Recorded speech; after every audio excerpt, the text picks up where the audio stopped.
need to look at this. This is Well, when she got her car stolen from the airport, there.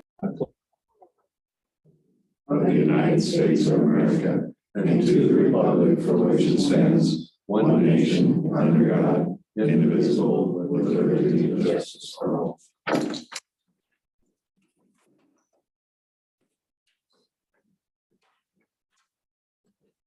any additions or corrections to our agenda? We're going to move item number 1 under Commissioner Business to your BOCC meeting on April 4th. Very good. And I have to step out at 9 a.m. for just a little bit, so please excuse me at that time. Very good. Anything else? Hearing none, the agenda will be approved as amended there. Constituent time. Time for people to visit with us. Our list is Rand Thompson. Would you please come to the front? Give us your name and where you live. My name is Rand Thompson. I'm up on 1689 Ash Mesa Road. I operate a sizable hay farm up there on Ash Mesa Road. I've been in the process of trying to get 2 lots subdivided off of my 670 acres up there for a year now. When I first applied for this application, they told me it'd be a 3-month to 5-month process. This is the 3rd time I've been here with the county commissioners. I wrote you a letter on January the 1st. I don't know if you guys recall that. And I just want to see if we can clarify a few things as to all of the details of this application have been gone over by the planning department. And it states very clearly here, this is a Delta County Planning and Community Development newsletter, or that minor plats, 2-lot subdivisions can be approved administratively by the director. There is no public hearing required. The director cannot take final action on the minor plat unless the variances are approved. A final plat must be accepted by the director once the conditions of approval are met prior to recording the plat. Boundary line adjustments can be approved administratively by the director. There is no public hearing required. With amending legal lots, no variance is required, even if the lot does not meet the minimum size required by zoning. Both lots meet the minimum requirement size. And yet, I have had several meetings in this room with Carl, and we've come to an agreement. Twice, we've shaken hands on what we were going to do. And yet nothing has been done. It's been 12 months. We need to get something done. These 2 lots are for people that work on my farm, and I need them.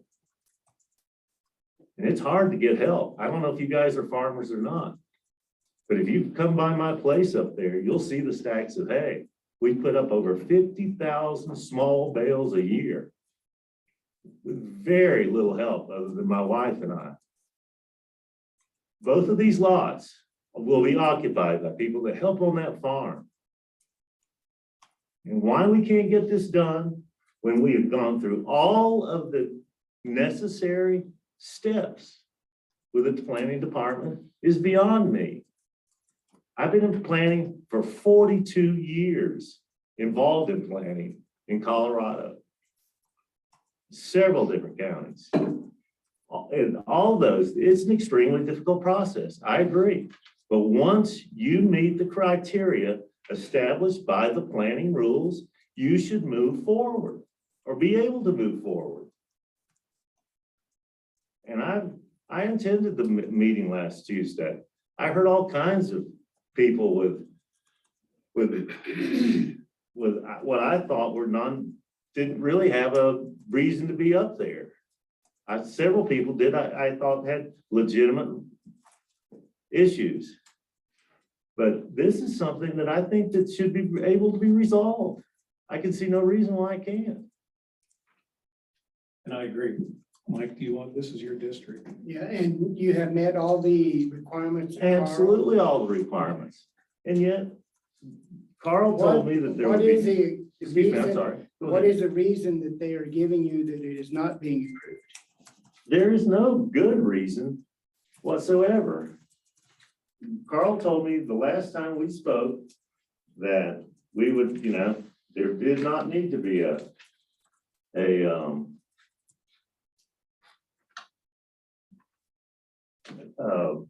another meeting, or it could be resolved between he and I or between the planning department itself. Yet my neighbor came to me a week ago and gave me this referral notice. I didn't get one, but my neighbors did once again. And on the second page, it says, proof of an adequate domestic water source is required to serve both lots.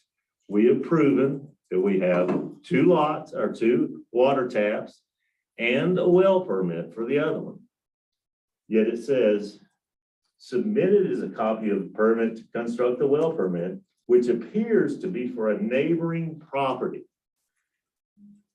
My civil engineer and I went to get the well permit.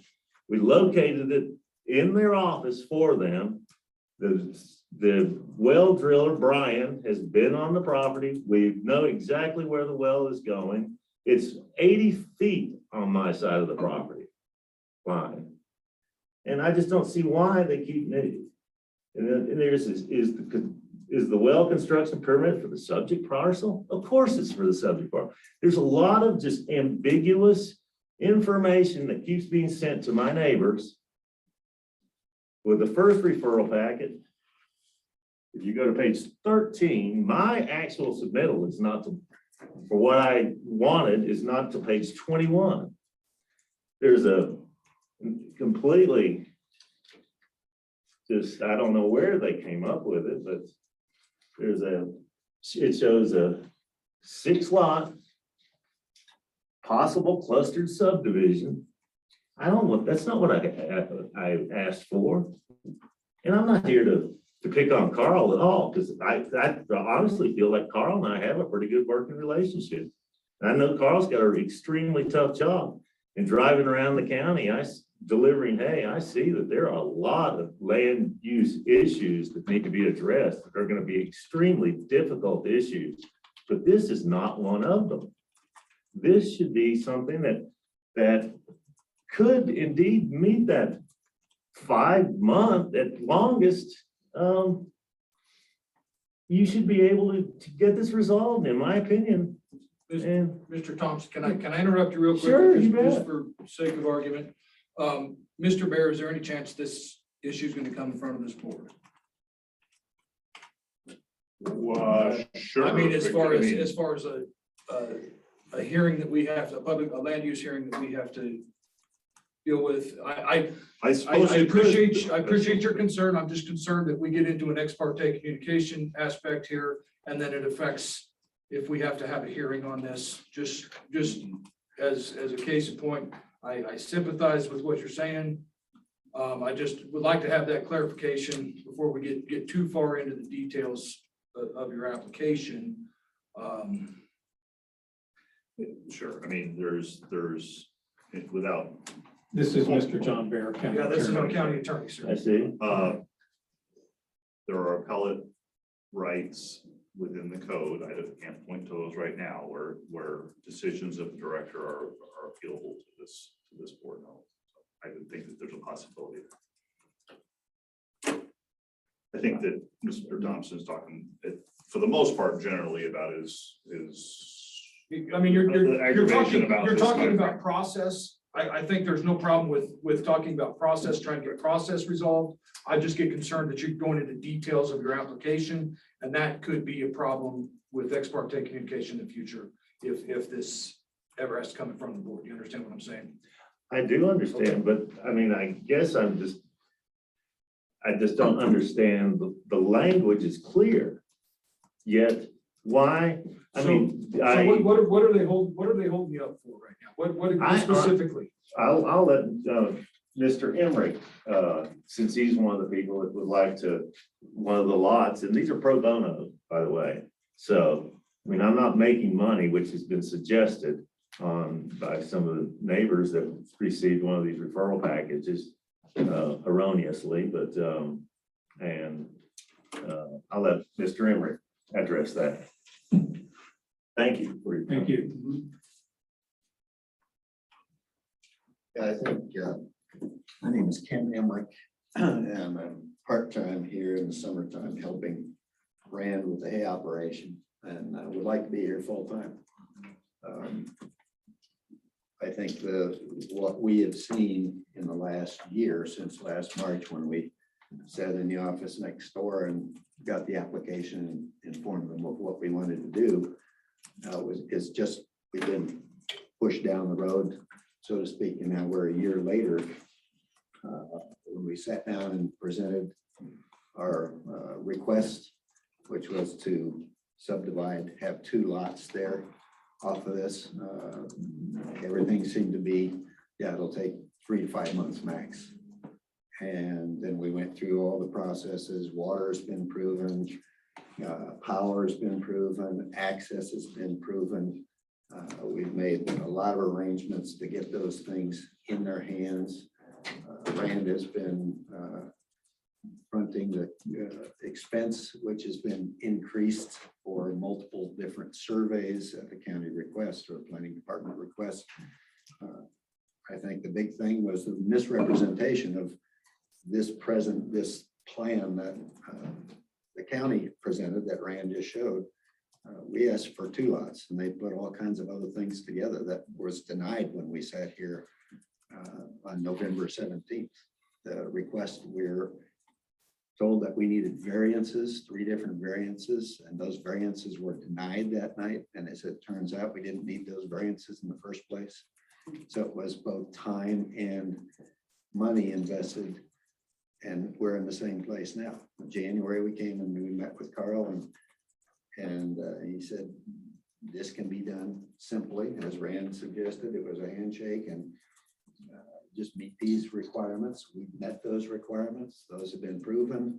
The water's there, the access is there, the new surveys are there at additional expense for to Rand. And here we are. He said, you know, at that time, it was 3 weeks to get everything done, 3 weeks for comments from the entities that they needed to advise. And so we set a deadline of May 1st. Everything was supposed to be in by February 24th. It was. May 1st came and went, and the communication that I've had with the department has been, I've sent emails that have not been answered. And when I saw Kate last Tuesday, when I was here for the meeting, she said she hasn't had time to get to any of it. Well, they told us that March 1st was the date.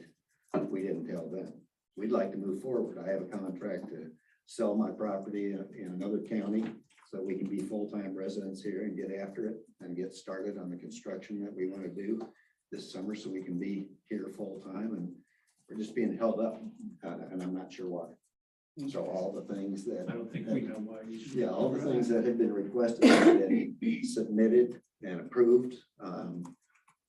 We met all the requirements at considerable expense to Rand to get these things done in the last year. And we're still sitting, waiting. Now, have you been working with Katie or Carl? Or both? Both, Both, Yeah. okay. both. So they both, in all of our conversation, it has been both, with the exception of email, and that's come from Kate.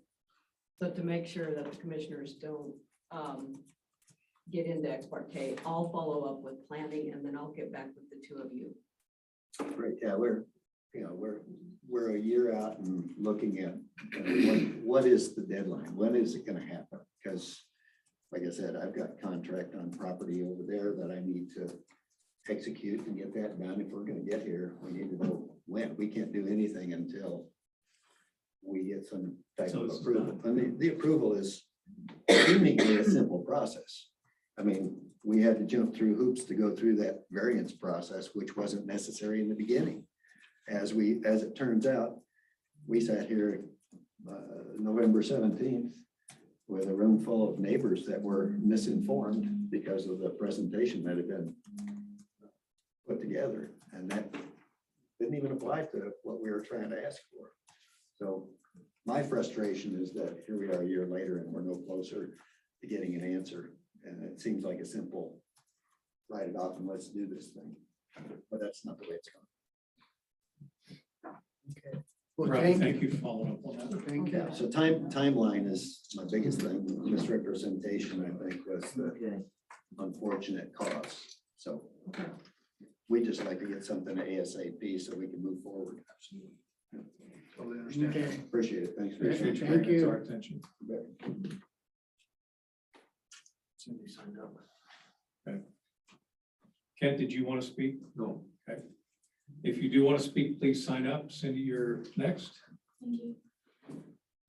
Good morning. So first of all, I want to say thank you to all three. of Please you. introduce Oh, I'm yourself. sorry, I'm Cindy Sorensen. I live in between Paoli and Hotchkiss. I wanted to say thank you to all three of you for listening to the community in regards to the land use codes. And I wanted to also say, I'm very appreciative for voting against the 2023 land use codes proposal.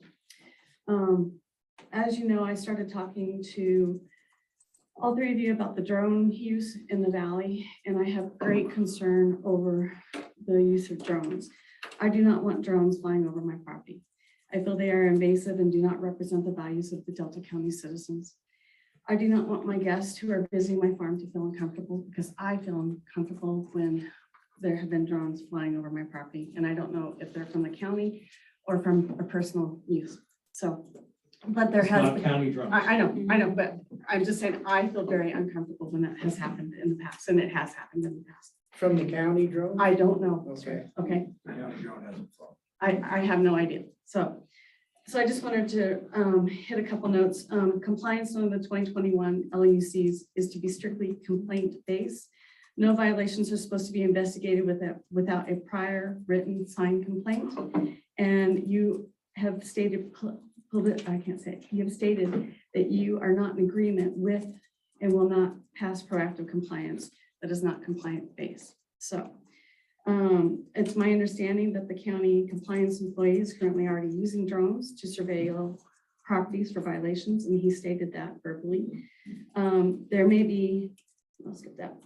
The county compliance, okay. The county planning department states that it is legal for them to use drones up to 140 feet as long as they stay vertically over public right-of-ways and or roadways. This conflicts with the compliance employee statement that he's already flying drone surveillance over top of properties illegally.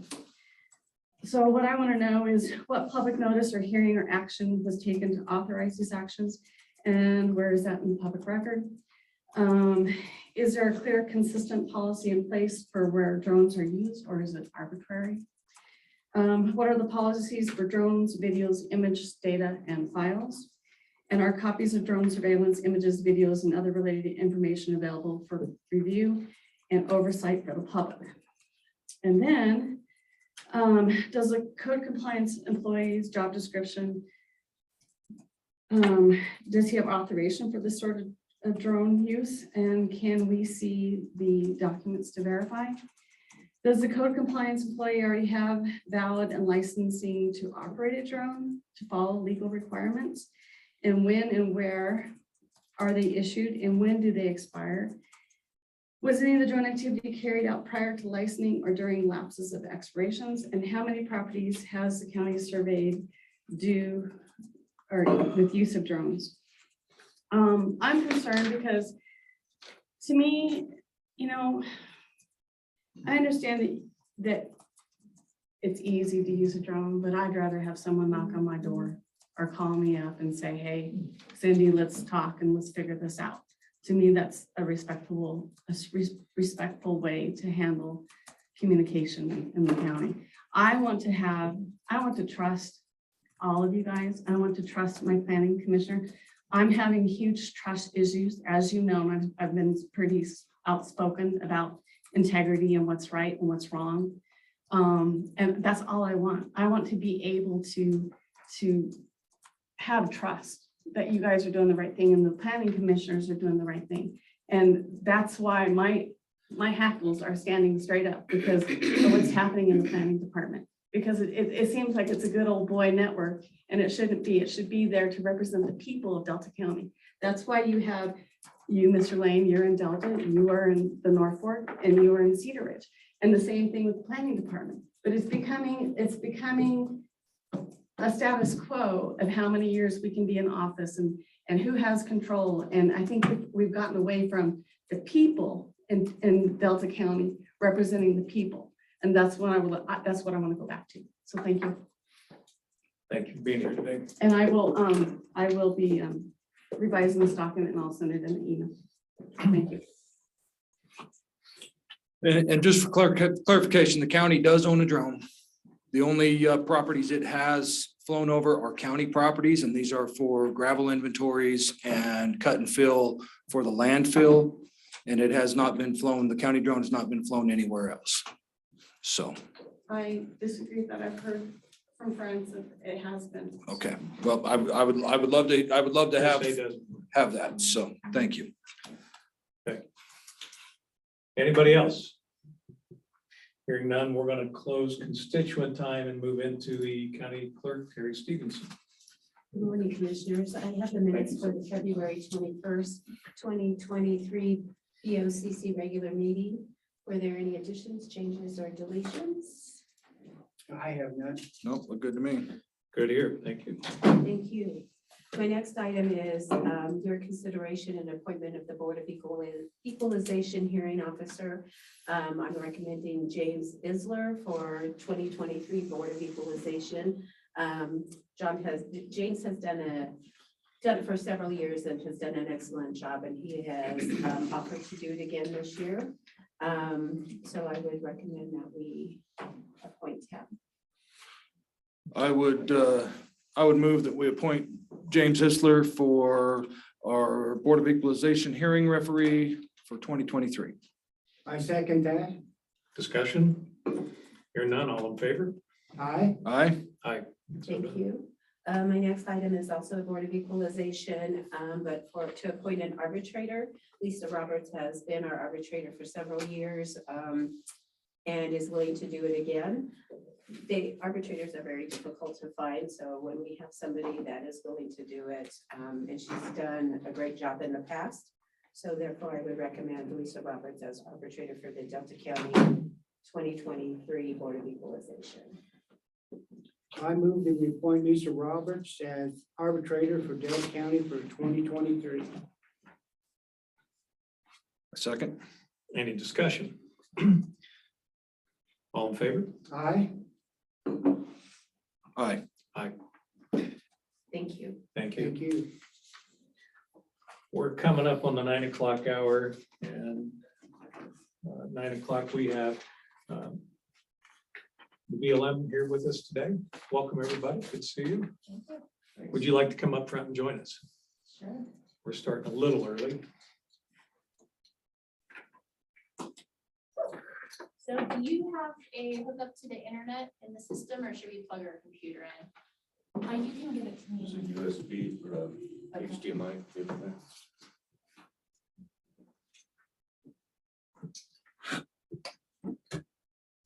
Suzanne, Ed, welcome. Good to have you. Yes. Thank you. And excuse me, I have a short time frame. I got to step out here at 9 o'clock, but I will Right return now. shortly. I do apologize but please proceed. Okay, And this is Caroline Gilbane, outdoor recreation planner. welcome.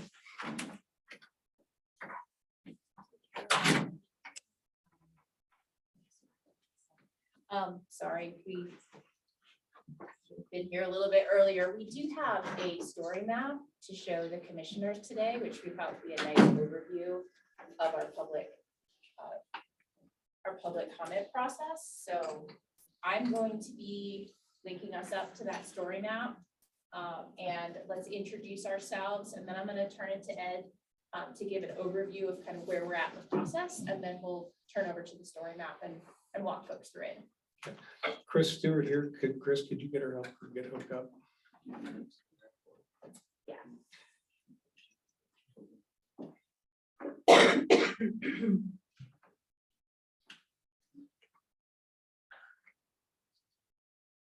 Do you have internet?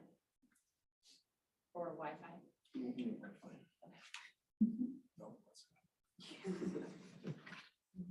And while you're getting hooked up there, I'll introduce people you may not know.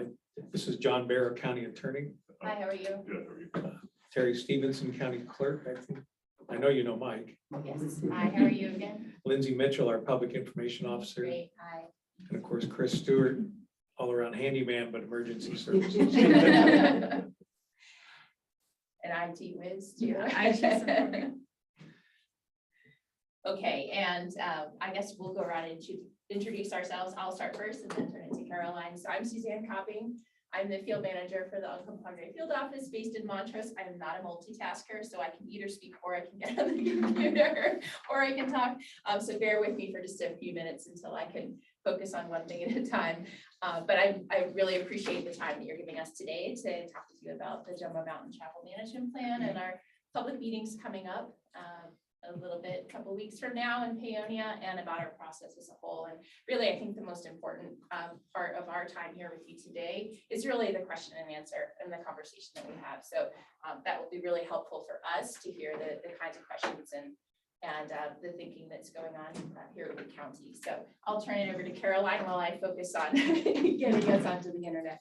Thank you. My name's Caroline Kildane. I'm the outdoor recreation planner for the BLM in the Uncompahgre Field Office in Montrose.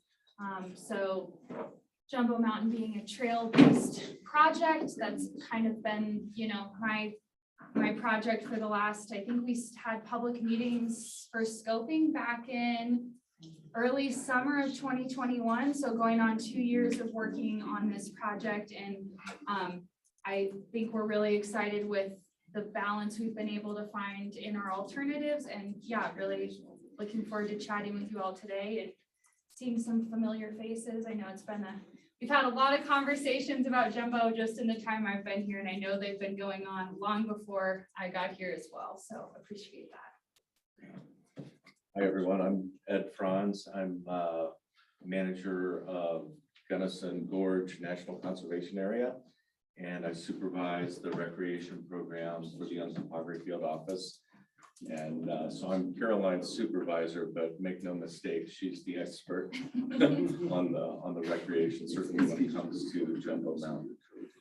So really glad to be here with you today. Always enjoy working with Delta County. So Ed, if you could give us just some general context for where we're at in the process with a little bit of history. Sure. And then we'll dive right into the story map, because the story map really talks about the public process that we're in right now. Yeah, so, you know, Jumbo Mountain Trails have been around for many, many years. Who knows when people first started using those trails. But it really, you know, it came to a point where we really needed to do something to make these trails official, figure out some way to help the community of Paonia and the North Fork Valley there really embrace these trails, be able to actually promote them and use them legitimately. They've all, you know, like so many places on BLM, they were user-created trails. It's kind of a common story. It's something we tend not to really embrace because when you come up with a good plan and you do your resource surveys and you're able to actually lay out a trail system, it tends to work out better in the long run. But we have what we have in the Jumbo Mountain area, and it's well loved by the community, both for trail opportunities and wildlife viewing and hunting and you know, even a little bit of cattle grazing up in there for sure. And just kind of a well-loved area, kind of regionally. I know people from Montrose that go there and ride when it's a little too warm where we are. So anyway, a few years ago, we were really approached by The trail groups, both the North Fork Tag and the Delta Area Mountain Bikers and the town of Paonia and Delta County to see about legitimizing these trail systems. And that's where this process all kicked off. And one summer, might have been like 2016, 2017, we hired an intern to go out and inventory that trail system and came back with, not only where the trails are, but conditions and stuff. And that gave us the ability to really start digging into the process of doing the travel management there. And, then when we hired Caroline in the middle of the pandemic and in 2020 is when you came, and that was one of the things she first took on was that trail system. So it looks like Suzanne has our story map up. I love this thing. It is one of the, I think it's one of the best ways that we've found to invite public interaction with a travel management plan. It's very understandable. It gets you to the BLM's e-planning site, which is not that intuitive or easy to find. And that's where you make your public comments on the plan. And so this really helps people get there, some nice visuals, and I'll just let Suzanne take it. Thank you. Okay, and I only have one thing I have to do now, which is walk you through this. So I'll be a little bit more focused. Thank you for bearing with me. So this is a link that's on the internet, and this link has been provided in our news announcements and press releases and things like that. And we'll be continuing to push that link out because it is a really nice overview of the planning process and how you can comment. So I'm going to put it on to turn autoplay on, and so that will start to scroll us through, although it is way fast, isn't it? Goodness gracious. I think I'm going to turn it off. So I will walk you through it more manually so that I can speak to it a little bit more pointedly. So a story map is really a GIS platform based way of telling a story about a project or a process or a way to communicate messages through a lot of visuals and maps. And the maps are really what is the cool part about this story map here itself. And of course, you can autoplay it if you're reading it yourself. It's essentially set up in these categories of information. And of course, you can quick link down to any of the specific areas that you might be interested in. We'll walk through, relatively quickly, not as fast as the autoplay, but through all of these categories in a linear fashion. So as Ed already mentioned, he's given you an overview of this plan and a little bit of background behind the plan itself. So we're just going to keep scrolling down. And right here, we have our first button to access the e-planning website that Ed referred to. If folks already kind of know what the deal is with Jumbo Mountain and want to dive in and make some comments, then they can go directly to the e-planning website. This is the BLM's national platform for all planning processes and for presenting and providing those plans and information about those processes and inviting that public comment period. So as Ed mentioned, this is a bit more static of a platform for interacting with, but this is really where the physical documents are, where the story map is itself, where the open house meetings, the information about those open house meetings, and also this is the platform ultimately where the public will participate now, will essentially actually enter their comments. So quick back to the story map itself. We do have a 60-day public comment period. It began February 10th and we'll be carrying it through April 10th. And those two public meetings in Paonia fit fairly nicely right about in the 5th week or so of the planning process. Again, we like to interrupt folks as they're going through the story map to remind them of their ability to comment. Here's a little bit about the commenting process, about making the comments as specific as possible, as well as substantive as possible. And that really helps us as we're parsing out those comments to apply them meaningfully. Comments, comments that are like votes don't really give us anything to work with. I don't like this plan, I do like this plan, but specific things is what we're after, and that helps direct people there. And we do, I think, the public participation is a really critical part of everything BLM does, but especially travel management. And in the scoping that we had back in the summer of 2021, we got, I want to say, a little over 100 comments from, I think it ended up being 30 to 40 different groups or individuals. So, you know, for a smaller geographic area, we brought really high levels of, you know, public participation. And I think for us, just encouraging folks to comment is really important. I mean, I personally read all of those comments, and it was really helpful in us developing this final, kind of our final range of alternatives and proposals, was hearing what the public wants Jumbo Mountain to be. So we're moving into proposed route alternatives here. And so I'm going to scroll down a little bit quickly, and then I'll scroll back up. We will be presenting 4 alternatives in the travel management plan, the no action, which would enable, well, things would just continue to exist as they are now. And that is our baseline alternative against which the other alternatives are compared. There's a resource protection alternative, which leans favors more the resource protection side of things out on the landscape. There's alternative C, which leans more toward maximum access, recreational access to and of the landscape. And then there's alternative D, which is the proposed action, which seeks a balance between resource and protection and access, and is the BLM's proposed action for how to proceed. Like it because you can zoom in and out on the map. You can zoom to any area that you have interest in. And it continues to have some fairly good resolution too, even as you Yeah. zoom in.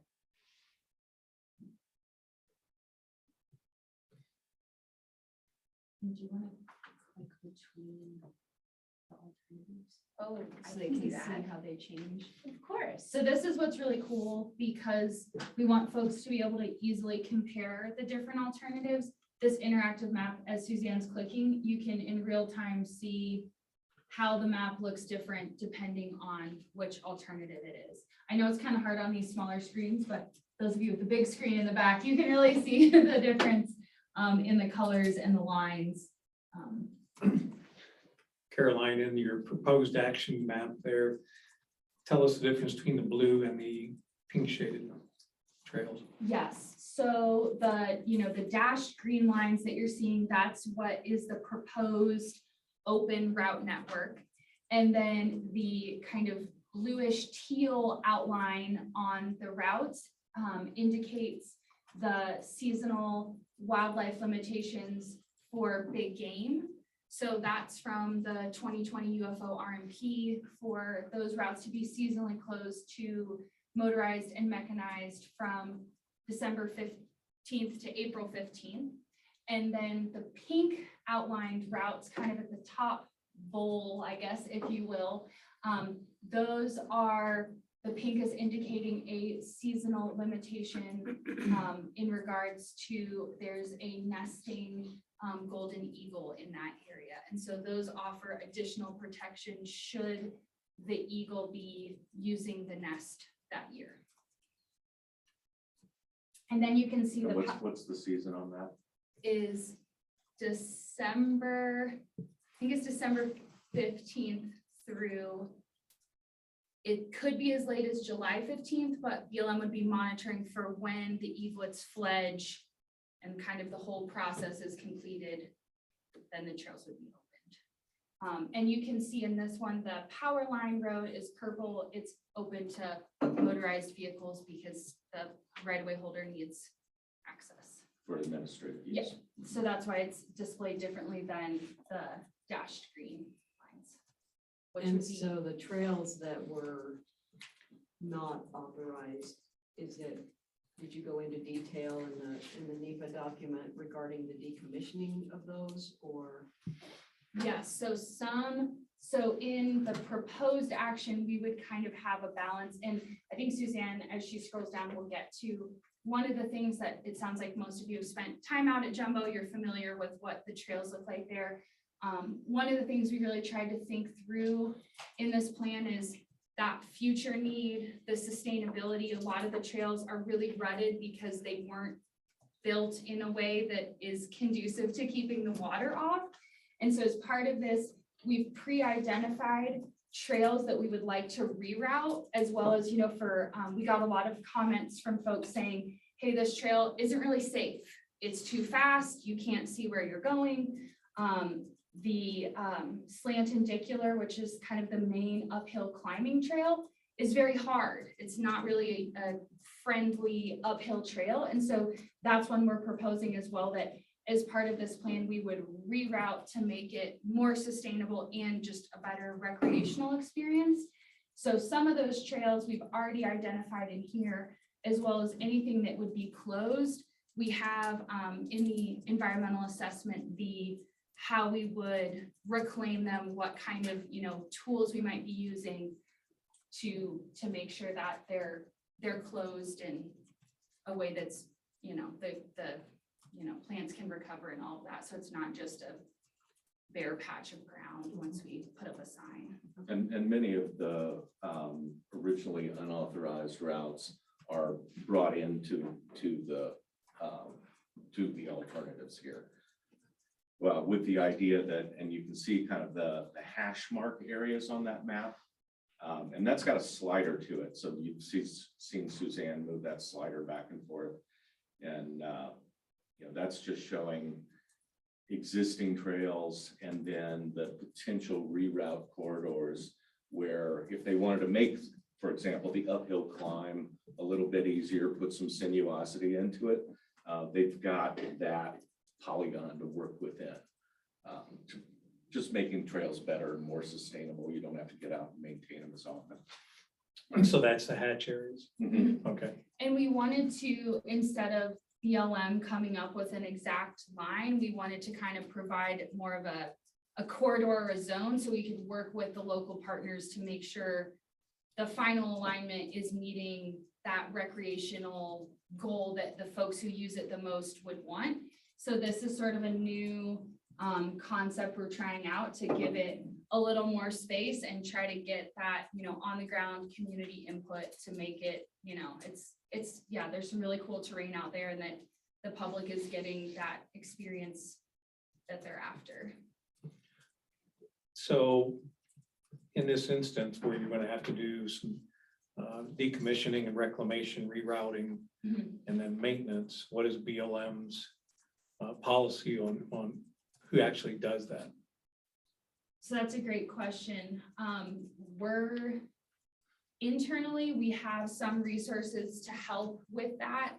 Unfortunately, if I'm sure many of you do like off-highway vehicles. So those have a sticker program that people pay into. That money goes to the state, and then the state provides agencies like BLM a grant. So we have a trail crew that is limited to working on motorized only trail. There's no equivalent sticker program for non-motorized trails. I know that's been something that's been brought up at the state level. It's kind of an ongoing, it seems to come back up every so often. And I do think there's a lot of support from the non-motorized folks to pay into something. It's just, the legislative hurdles and all of that stuff. We do typically get some funding for trail maintenance, and actually we've preemptively, we're hoping to have Volunteers for Outdoor Colorado, which is a Colorado specific volunteer agency, out in Jumbo this fall to do some of the trail work needed. But it would really be that ongoing collaboration with the community partners, whether it's pursuing grants or just working together to get them the training resources and the on-the-ground knowledge to be able to have their own maintenance evenings, things like that. Some of these trails, especially the top portion where they are really steep and a lot more technical, that may be something we would want to pursue grant money to get, a trail designer or that higher level, someone with equipment that could come in and build that. Professional builders. Yeah.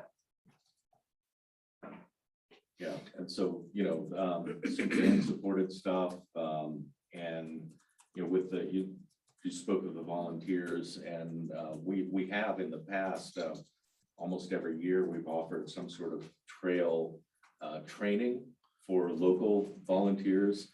And once they get that training, then they can go out and be kind of trail crew leaders. And then they can kind of supervise the volunteer trail work as volunteers themselves.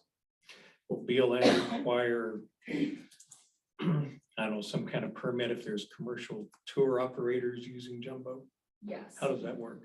And so that's another funding source we can use is so special recreation permits if there were competitive events. So if someone wanted to have a mountain bike race or a trail race, they would get a permit from BLM, and then that funding goes into a pot of money that we can use that we put back towards managing either those areas or just the special recreation permit program. So that's another opportunity where if there's a lot of events or, local businesses that want to provide guided rides, things like that, we would authorize all of that as part of, we, in the environmental assessment said, we anticipate these things coming up and essentially approved the trail system for those uses within an acceptable limit. And we would still work with those folks to, exactly what their operation plan looks like, but we should be able to allow that once, we have, I think for us really that key change will be, the signage, the maps, and getting enough of the trails sustainably updated that we would feel that it was safe for an event or something like that. And you bring up a good point with the special recreation permits. There's a cost to that.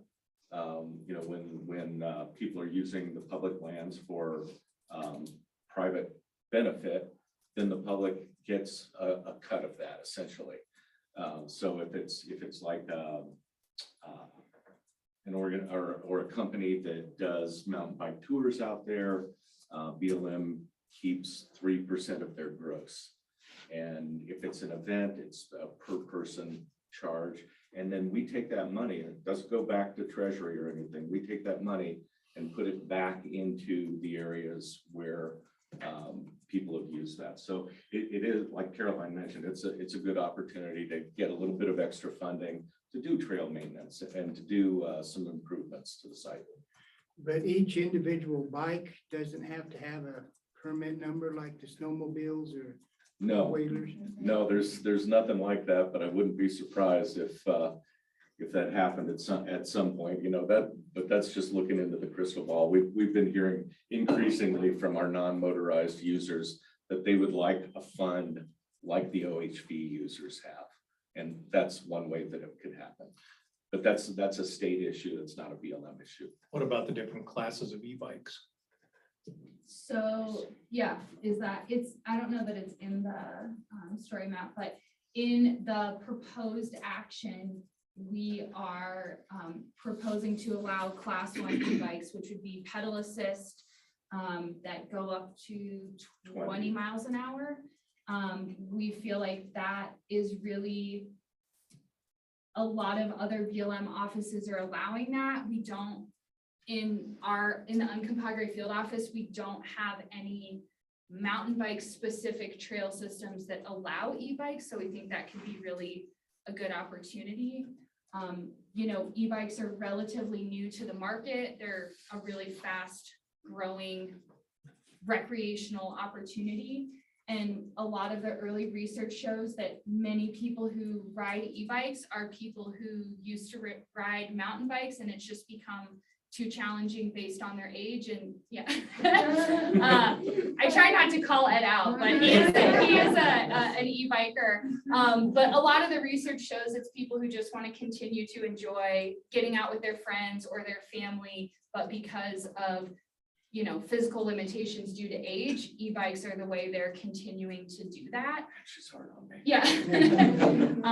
We really haven't seen thus far in our area a lot of conflicts between e-bikers and other users. I think especially when you're talking on trail, we don't have a lot of trail systems that really cater to the blast up a hill and then go straight down, which I think also we've noted quite a few times being out and you'll see 3 or 4 people biking together and one person will be riding an e-bike right at the same speed with the rest of their group on a regular mountain bike. So Well, you brought up conflict and it makes me think, who's gonna manage or take care of the conflict events between the walkers and the dogs and the e-bikes and the mountain bikers and other users up there?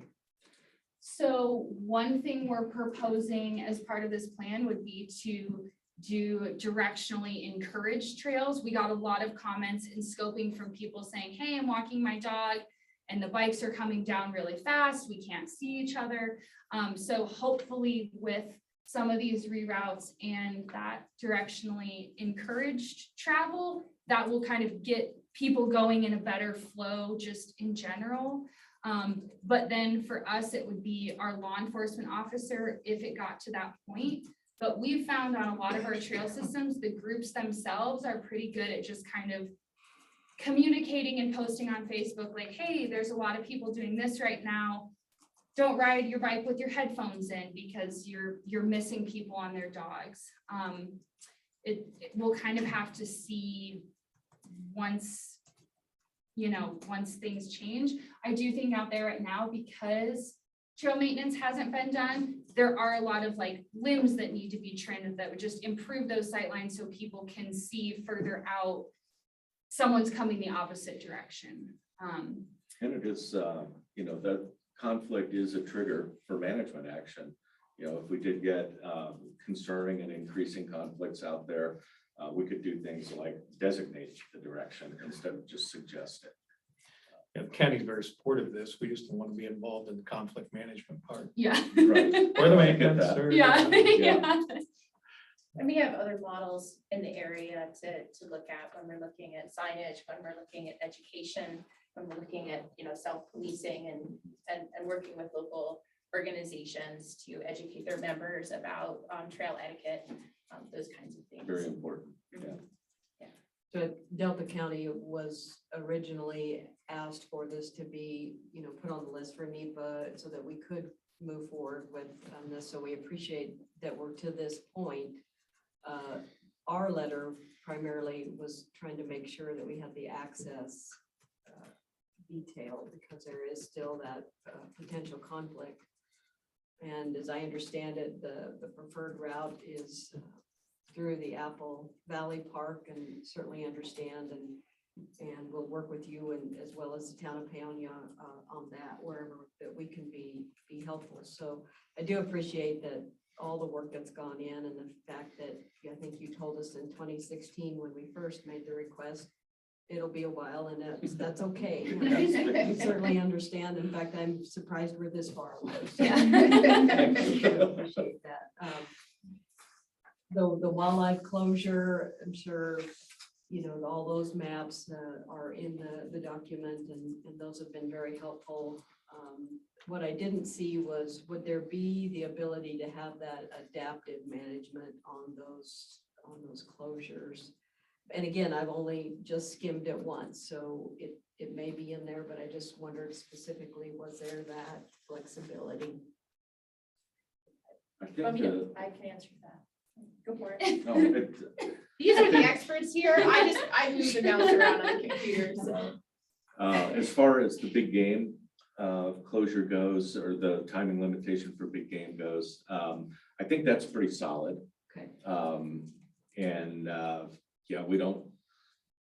I think that's going to stay pretty solid. Where there is some flexibility is on the golden eagle nesting site. Okay. As Caroline mentioned, if the young fledge and, the sensitive time is over, maybe we can open that up a little bit earlier. If by chance the eagles don't nest there one year, then we would have our biologists out there surveying for them. And if they don't show up that year, then there's no golden eagle timing limitation that year. And if that stays consistent for, I think it's 5 years in a row, then we can kind of just lift that closure pending another one coming in and nesting. I believe I saw a note from our biologist that the eagles are in there and active right now. How many are there? It's just one pair. Just one up there? Okay. So And they, I think, closures do tie back to our 2020 resource management Mhm. plan. Right. So that's really the foundation, and we need to be consistent with that. We're also in regular contact with CPW and with the local district there, and have been throughout this planning process. And so I think, to the extent that there's flexibility in the interpretation of those closures, that would lie through our ongoing conversations with CPW. And we've, no, you know how it is. You go out there, no matter what time of year it is, people are using those trails from the right of way there, what's the word I'm searching for? The little 15-foot zone, Easement. wherever the Yeah. easement where they go in. Sorry, trouble finding my nouns and I ride an e-bike. But people are using that, year round. You see lots of dog walkers in there, like you mentioned. And so that zone one, that one that's west of the power line road, has no timing limitations on it. And that's really necessary for the people there in Paonia to just have a place to get out and go for a walk. Yeah, and I think our ongoing, like Ed said with the Eagle, we're looking at some kind of some new, signage that would kind of have a go, no go, and kind of hit a lot of those things to make sure the public knows what's open or not, because we also got a lot of comments on folks not knowing when the cattle were going to be out there, and whether it was a time they needed to close gates, open gates, things like that. So working with our range folks as well to have some kind of one big sign that has kind of, is it muddy? Yes or no? Are the cows out right now? Yes or no? That kind of stuff, just to help folks be aware. I think the other kind of sort of unintended benefit of the seasonal closure in that second half is that's also the much higher slope, and that area typically stays muddy longer and all that. So just from a trail management perspective, it keeps the trails from degrading to not have folks using them when it's really muddy and adding to some of the rutting. Miserable when it's wet anyway. Yeah. So that- tell that's us not- about the upcoming public meetings. We've got just a couple of minutes here. Oh, All sure. right, let's do it. Yeah. So these are pictures from our scoping, which happened last year. And so we'll be having two public meetings at the Paonia Town Hall on March 15th and March 16th from 4 to 7. There'll be a similar format to the public meetings that we had last year in Paonia at the Town Hall. So they will be an open forum with folks milling around and interacting directly with specialists. We'll have a lot of maps up on the wall and on the tables, and a lot of interaction. That's also a place where people can submit written comments to us at that time, as well as ask questions in order to gather information so that they can make their comments. We do also have a nice little YouTube video here on sustainable trails, which I won't, I'll let you Really view on beautiful your look, own, though. but Yeah. it's Yeah. really an excellent explanation of what's the difference between a trail that is sustainable and one that washes away with the next rainstorm. And then at the end, we have contact information, the planning link again, and we'll leave it at that. So Yeah. what other questions do you have? You answered my questions. Thank you. And the public, e-planning is easier for us to sort the comments because it's online, but folks can still mail in comments or turn in. We'll have hard copy forms at the public meetings. We know not everyone is on the internet, and we're also hoping to be able to have this on a big screen at the public meetings as well. So some of those folks who may not have that ability can see it at the meeting. Robbie, anything else? Well, thank you guys. I appreciate the update. Trying to be at one of the meetings. Okay. Great. Thank you. See it there. And we appreciate your continued persistence in getting this pushed through. Yeah, I think we're excited about it, and I think we've really tried to think about that, what does this trail system need for the next 10 years? And that's really, hopefully this is our big one big NEPA push, and then after that, it will be just the on the ground part, which I know is what the community is looking forward to the most. So that's really exciting. Thank you. Thank Don, you missed the you. good stuff. Thank you. We really appreciate it, guys. Sure. We're gonna take just a couple of minutes here as you guys wrap up. It's another cup of coffee. For the Commissioner business, before we get started, I want to call out Commissioner Don Supas. This is yesterday's Daily Sentinel, Friday's Daily Sentinel. Poll us back students' ideas for new names, Negro Creek and Mesa to be renamed Clay Mesa and Clay Creek. At the work of Commissioner Don Supas. Don, appreciate you. Thank you. Your persistence. Thank you. It's, Seeing through that, what the kids actually want. I appreciate that. We, those kids, the class that won that were freshmen at the time, and now they're seniors. So, so it's been an educational process for them. They got to see a few of the intergovernmental workings, and it's been a learning experience for them, and I'm pleased that we came to the end that we did. Same here. So Well done. we'll make a big deal of it with the students here in the next month or so. So The next order of business is the board's consideration of an appointment to the Blakefield Advisory Committee.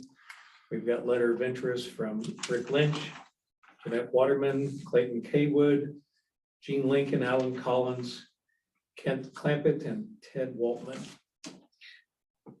okay. Don, you've been leading this. So, as you will all remember, 2022, we adopted the resolution for the Blakefield Advisory Committee. Under that resolution, we have 5-person membership.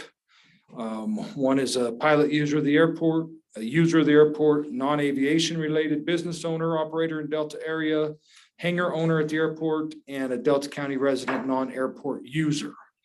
So the list of names you have here are of all of these folks are in the airport community and the pilot community. I've spoken with most all of these folks. And I actually had a conversation with Jeanette that she served on the Airport Advisory Committee prior, and she would like to continue to volunteer, though not necessarily as a member. So she is going to continue to help these guys get things rolling. So I'm going to make this all in one motion. Just to save a little grief here. I'm going to nominate Rick Lynch to serve 1 year as a user of the airport. I'm going to nominate Alan Collins for a 2-year as pilot user of the airport. And I'm going to nominate Ted Waltman as a 3-year hangar owner at the airport. So they're all staggered 1 year at a time. And then I am still looking for non-aviation related folks that might want to serve. I've talked to a few people and they really didn't want to join in on this committee. So if you guys think of somebody that could fill those other 2 needs, like I said, a business owner operator in the Delta area, and then a Delta County resident that's a non-airport user. And I Got a motion here. so move. I second the nominations. Any other discussion? Hearing none, all in favor? Aye. Aye, Aye. Don, thank you for your work on that. no problem. Number 3 on our agenda is board's consideration and appointment to the Eckerd Cemetery Board. We have letters of interest from Lee Hunt and Paul Kmeyer. Don, this is also in your district. So this is a bit of a sad one here. We lost Bob Eccles in the last few months here. He passed away. Bob served well, not only on the cemetery board, but he also served as Orchard City trustee, and he was also very active with the extension office for his knowledge of plants. So I want to thank Bob. I know he's probably watching down right now, seeing what happens here. So, but with that said, I would like to reappoint Leanne Hunt for a 3-year term and to appoint Paul Kmeyer to, it would be a 2-year term. I second that. Any further discussion? Hearing none, all in favor? Aye. Aye. Aye. Next, we have the board's consideration and appointment to the Delta County Tourism Board. We've received one letter of interest from Daniel Roman. If you note in your packet there, Daniel owns Western Slope SUP. I'm well acquainted with Daniel. He's a very competent and serious individual. I think he'd be a good addition to the tourism cabinet. I'll move that we appoint Daniel Roman to the Delta County Tourism Board. Second? Any other discussion? Just clarification, that would be a 3-year appointment. 3-year, thank you.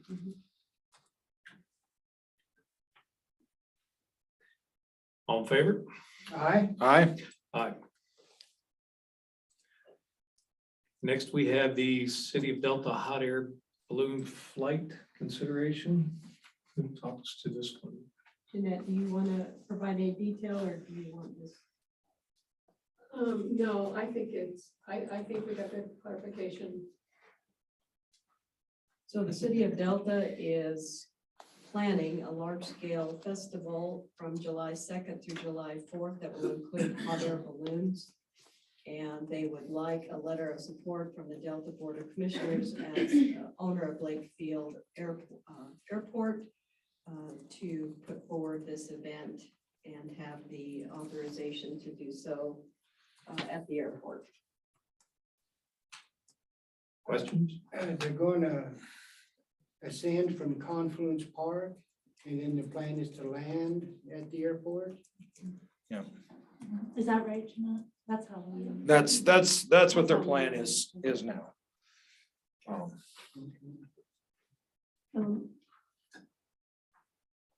I'm Jeanette Waterman, 18374 Highway 65 Cedar Ridge, and I try to promote the airport and aviation. It was my understanding that Confluence Park would still be the main area, but if additional landing space was needed, it would be could be at Lake Field. The airport rules call that for any hot air balloon usage of the airport, there needs to be approval by the county commissioners. And that, it was my understanding, it would just be landing there in the morning between 6 and 8 when they do the ascension. And the users at the airport that I've talked to are fully in support of it. Any questions for Ms. Waterman? I think this will be a fun event. Kind of anxious to see Yeah. I think so. what partakes here. Mr. Bear, are we insured for this type of activity? In case a balloon lands on top of the office? I'm assuming So, that. so we have a separate airport operations policy for Gallagher.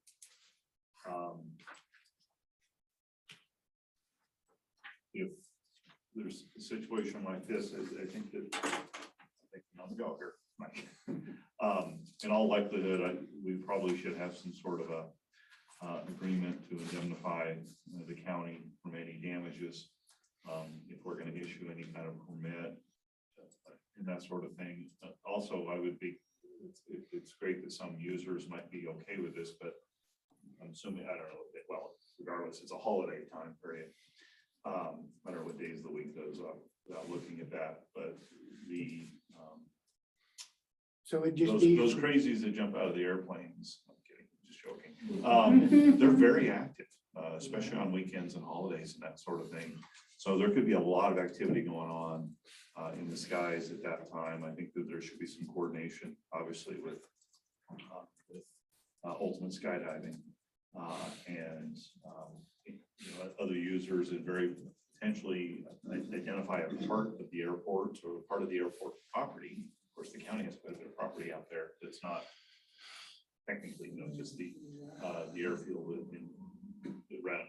So, and I'll speak to my ignorance. I don't know how much control a hot air balloon has in saying I'm gonna land there versus there. I'm sure it depends on winds and temperature and everything else. So I think there's some details that probably should be worked out, and realistically, some sort of a waiver, probably both from the city as well as any users that might end up on the county properties, of some sort of a waiver and acceptance of liability. So I think that some of those details should probably be worked out. And the other part of that too, about the busyness, I mean, this is a 2-hour window. So it's 6 a.m. to 8 a.m. So it's kind of an ideal time to be doing this. So I think it's not like it's a 3-day event, so. I've spoken with Ben at Ultimate Skydiving, and he's already volunteered to be part of the 4th of July celebration, and he fully supports this. Do we need to contact the Air Force not to shoot these balloons down?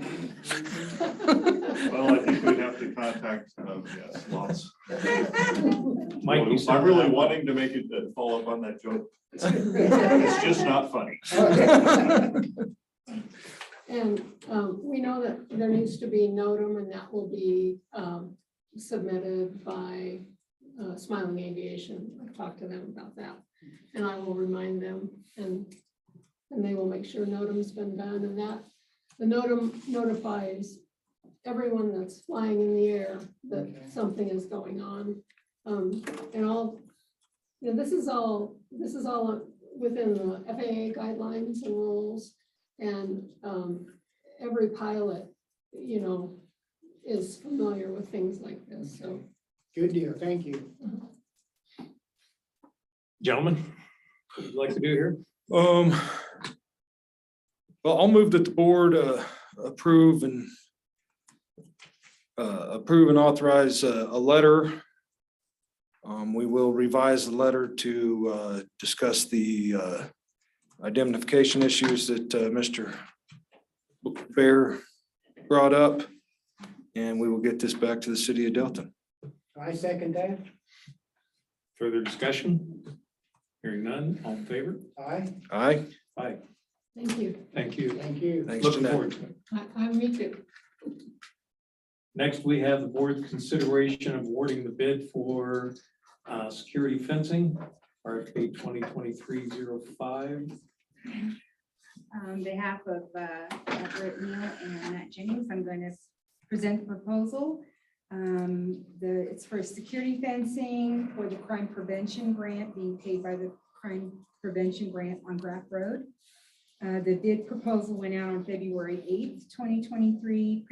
Pre-bid advance was on February 15th, 2023, and the bid opened on February 22nd, 2023.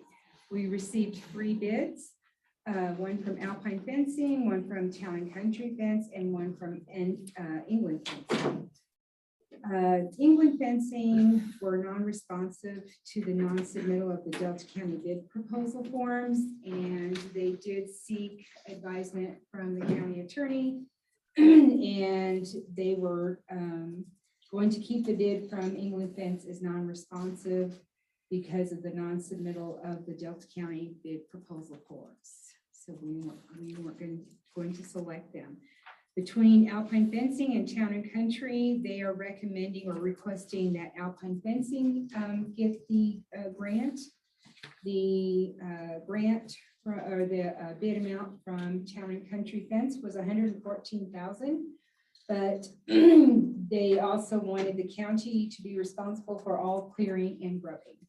Alpine Fence proposal was $108,630, but they included the path clearing for the fence area.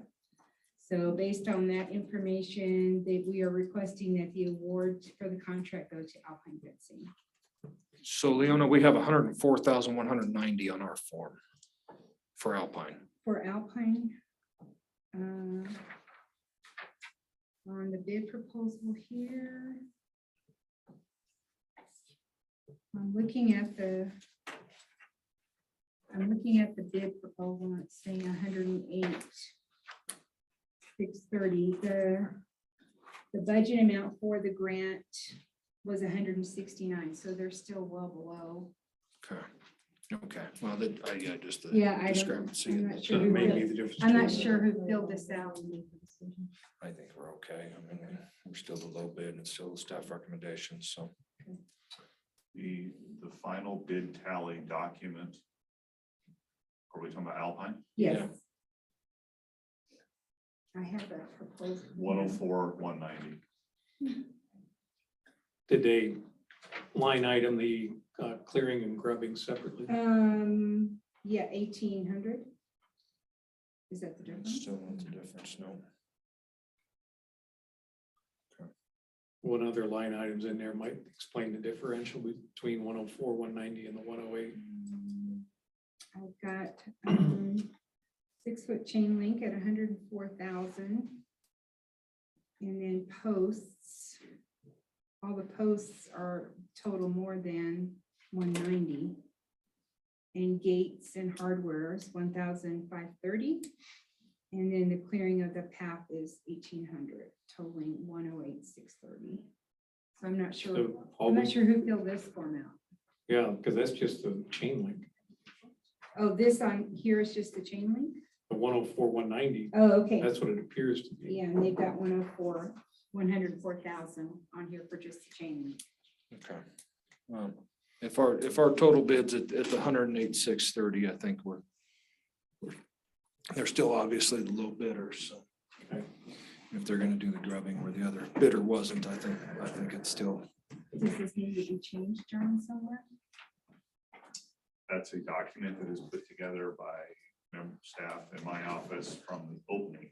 Okay. So there would be a number in the bid that says 104,900, because all they do is open it up and look to see what the total price is. So when a bidder bids, they are required to give a total price.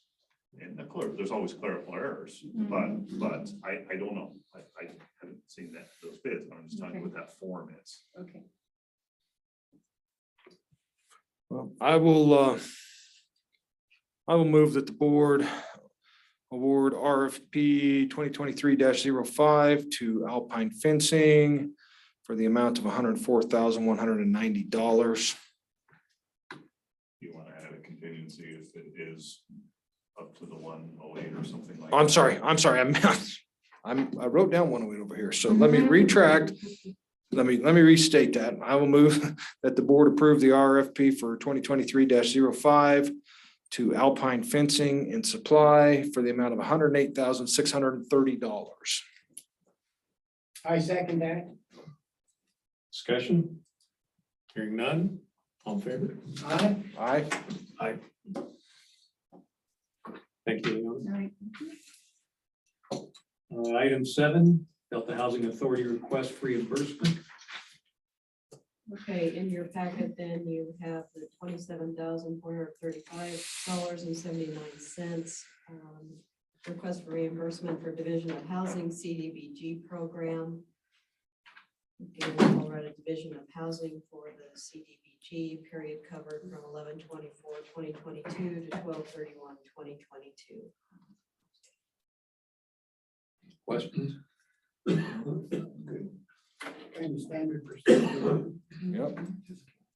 Why move that we approve the request for reimbursement for the period of November 24th, 2022 through December 31st, 2022 in the amount of $27,435.79. Second. All in favor? Aye. Aye. Aye. Go ahead. Okay, next is Delta Housing Authority request for reimbursement for the period of January 1, 2023 to February 28, 2023. Again, rehabilitation in the amount of $7,598.11. Questions? I'll move that the board authorize request for reimbursement for period of January 1st, 2023 through February 28th, 2023, in the amount of $7,598.11. I second that. All in favor? Aye. Aye. I apologize. Would you please amend to say chair sign? Your motion should say that the chair signed. I don't know. There's a line I got.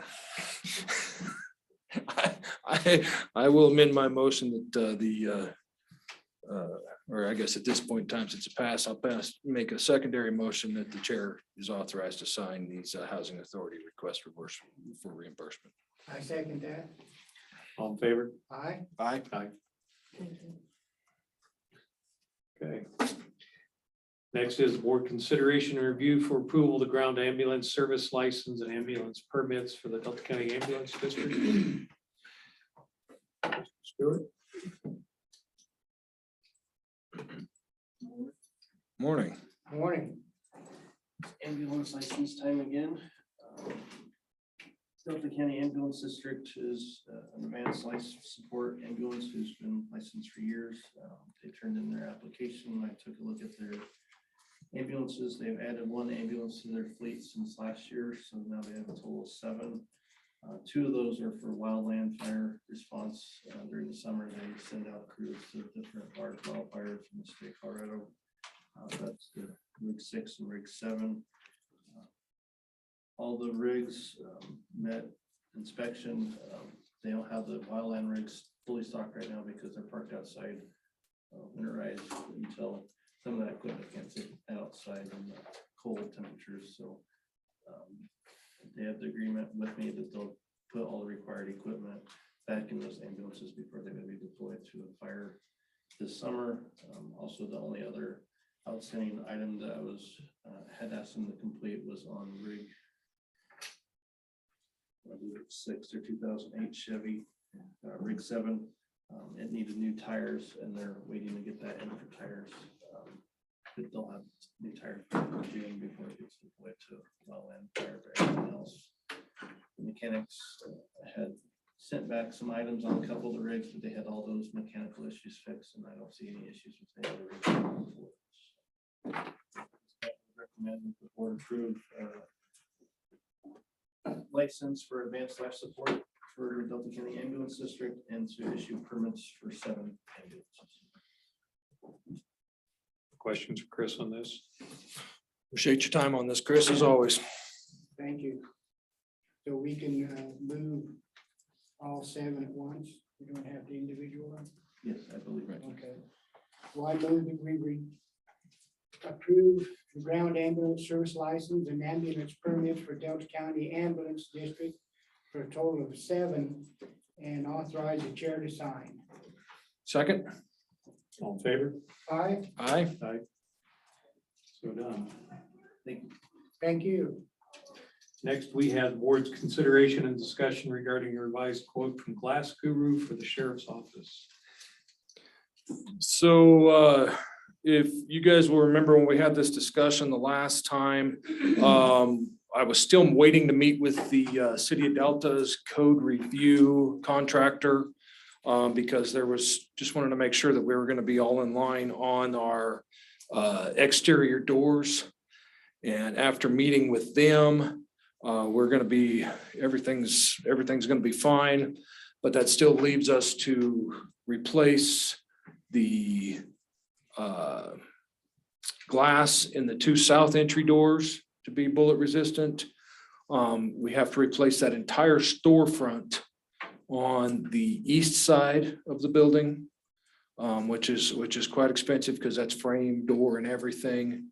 And then we also had him revise the quote to fit to put in the reception area glass.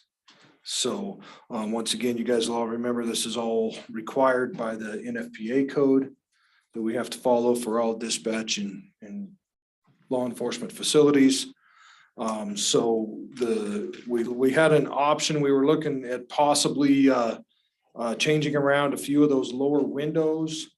But after further review, I think I'd rather keep this going in here rather than have those removal of those 5 pieces. I'd like to leave that in the bid to give us that flexibility in those downstairs and to maintain a general look throughout the entire building.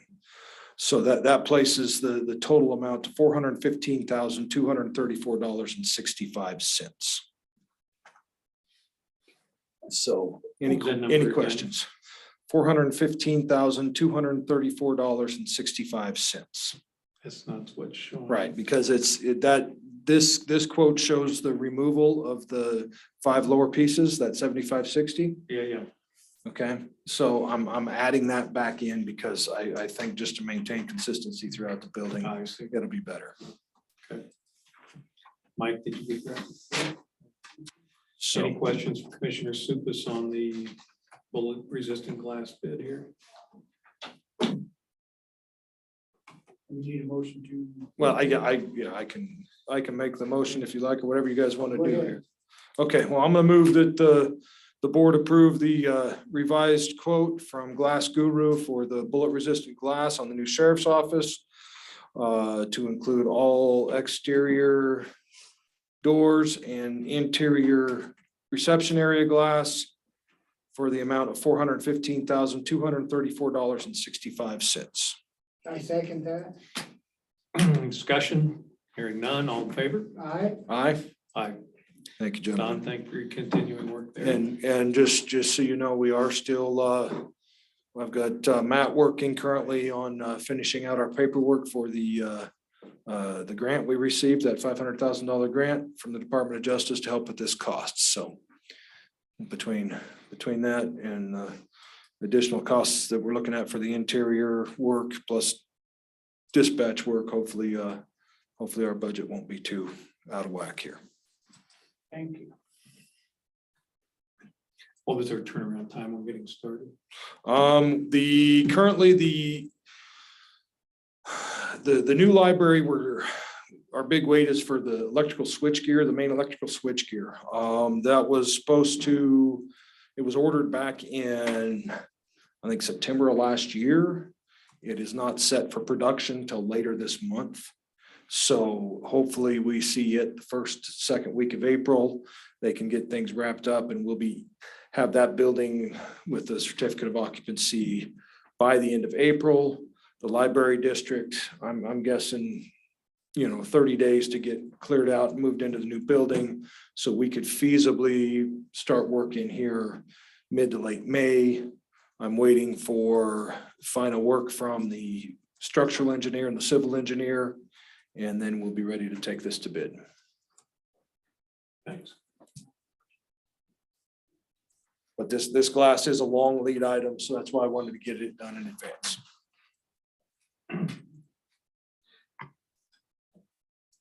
Carl, we're getting close to being done here. Next, we have the board's discussion regarding the county surveyor vacancy with Mr. Schaaf and Mr. Dubs finding the position. That position remains open. What would be the will of the board on contracting this out? I would like to suggest that we do an RFQ for this. And we put it out there for any companies that wish to be contracted to do this. And then we can have a primary and an alternate based upon those RFQs that come in. We can have separate contracts written up and we can proceed as business as usual.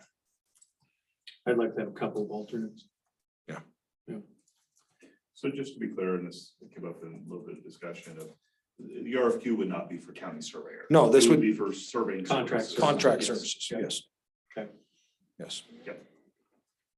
And John, your office would put that together. Is that correct? Thanks, John. Yes, you will. Typically, typically, I think the board along with administration, would need to determine who the buyer is, okay? And so if the board intends on contracting with a surveyors to do work for all of the departments, engineering, road and bridge, landfill, all these sorts of things. Realistically, it might make sense to go ahead and to identify what office will act as the buyer and to coordinate all of that, as well as some of the projects that, you know, the board works on and that sort of thing. So it really depends upon what the board is wanting to do. I think maybe, personally, I think we just want to look at the plan review that's currently being done for the planning department.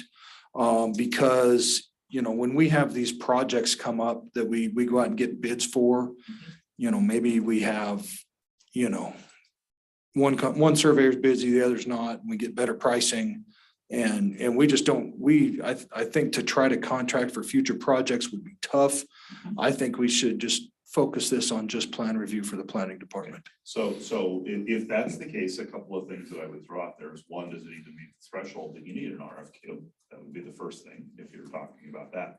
The second thing, likely the buyer would be the planning department. And then, so to answer Chairman Kuntz's, your question, of course, my office coordinates that process through the RFQ and that sort of thing. If that's what the buyer chooses to do, it's not required unless you get into the by purchasing policy, unless you get into the RFP range.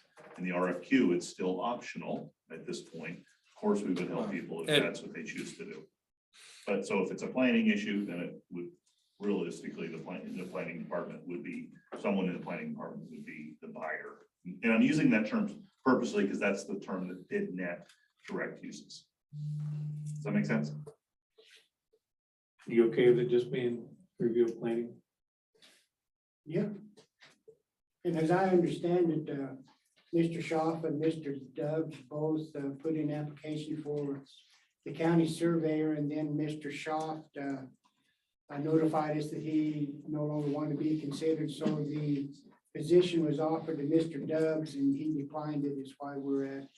Well, we voted as a board to appoint Mr. Dubs because Mr. Schaaf resigned or pulled his letter. So, and then after we appointed Mr. Dubs, then he resigned, so. And was that done? That was done, I think, a week that I was out. So I have to ask the question, was that done by resolution or by motion? Just by motion. Okay, so you may want to be a motion today, or if you think if that's appropriate, to, you know, to make clear that Mr. Dubs is no longer the county surveyor. You're right there. Just to clean that up. Yep, you're right. Okay. So the discussion is, we would put out an RFQ, quotes, to work specifically for the planning department for plat review and signature. Is that correct? Yes. Okay. So. Do you want to do that regardless of whether it meets the threshold for an RFQ? Yeah. I do. I could. So are you directing staff from the planning department to work on that? And then, of course, coordinate with my office on the purchasing, on the BidNet Direct portion of it? Yes. Then we'll need Two motions. I think we can just do the RFQ. Well, do we need a motion though that Mr. Dubs is no longer the county surveyor?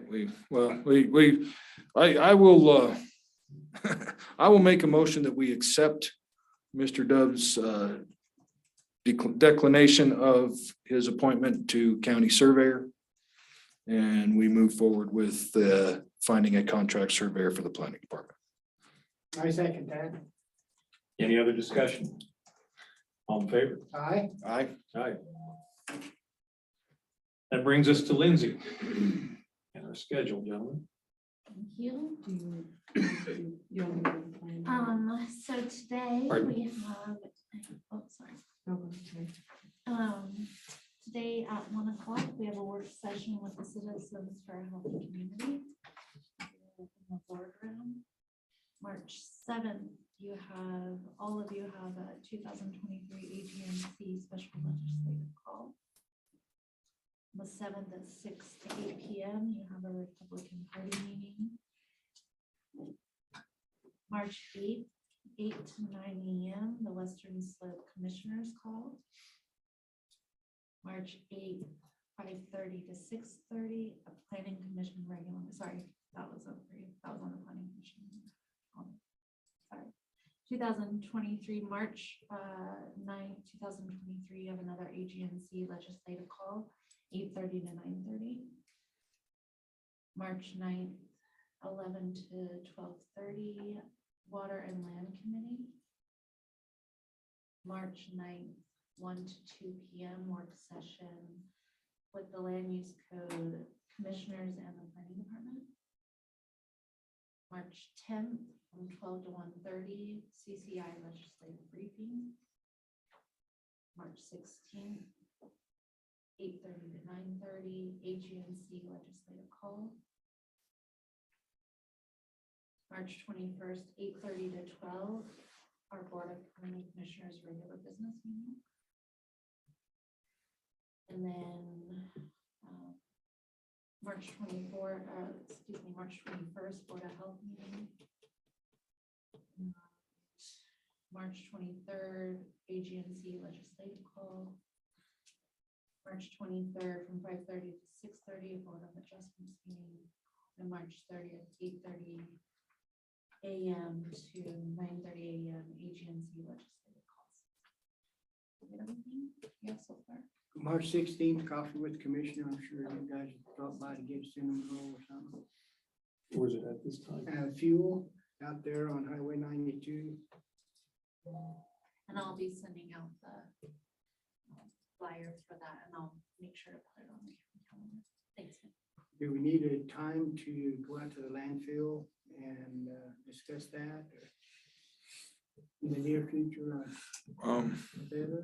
Maybe we ought to try to, our next road and bridge work session, try to have it out there. What do you think? So that'd be the 21st at 1 o'clock. That work for you guys? Yeah, road and bridge out there, yeah. Mike and I'll have to be prepared back here at 3:30 for Board of Health, but we can do it. Piece of cake. Anything else, gentlemen? No. Thank you, Lindsay. Okay, Planning Commission, we're gonna take 2 minutes where you guys get set up.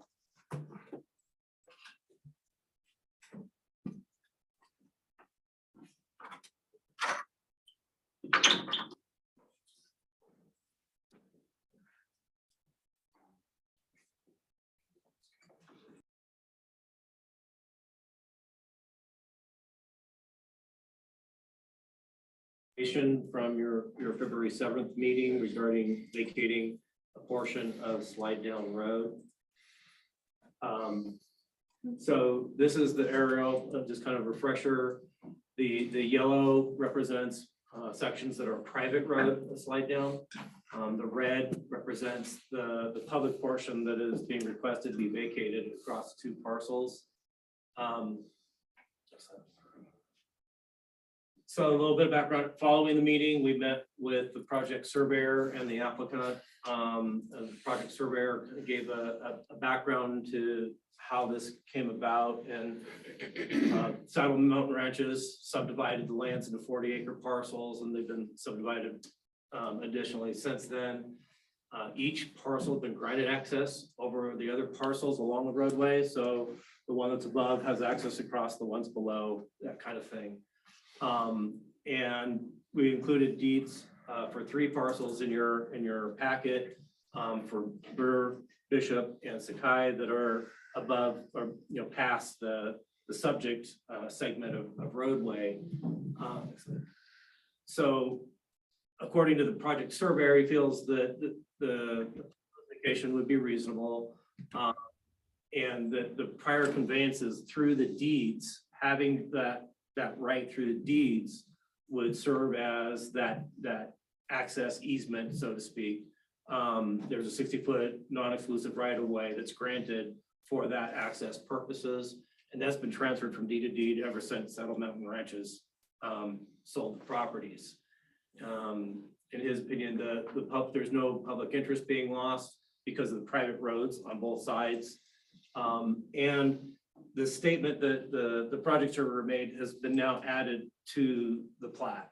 So if your board is inclined to vacate this segment of road, that would be recorded with the plat once that's all signed and recorded. So again, this is the actual subject property. You have the Little Two Ranch property on the left. There's almost an acre there and almost 3/4 of an acre on the Wolf property that if vacated, that would become easement through the grant deed and no longer be public right of way. I do want to note up at the top, the part of what really kind of started all this is access from the neighbor below Mr. Nay, coming up using the road and then accessing his property through the Wolf property. So the survey showed that there's actually about 3.5 feet between the edge of the right of way and the property line, which is a civil matter, but that's really kind of how this began, is the presumption of this being a public road, that Mr. Nay could go up and then use that to access a different part of his property. And then it was discovered that there is actually a separate piece of private property between the public right of way and Mr. Nay's property. But again, that's a civil matter, but that's how we got here today. And that's why Ms. Wolk is making this request. So with that, before you today is your consideration to adopt a resolution to vacate the right of way and authorize the chair to sign the vacation plat, if that's your desire. That concludes my presentation. If you have any Questions for Carl? We have access and maintenance agreements worked out between the three lower parties that will be vacated here. No, we do not.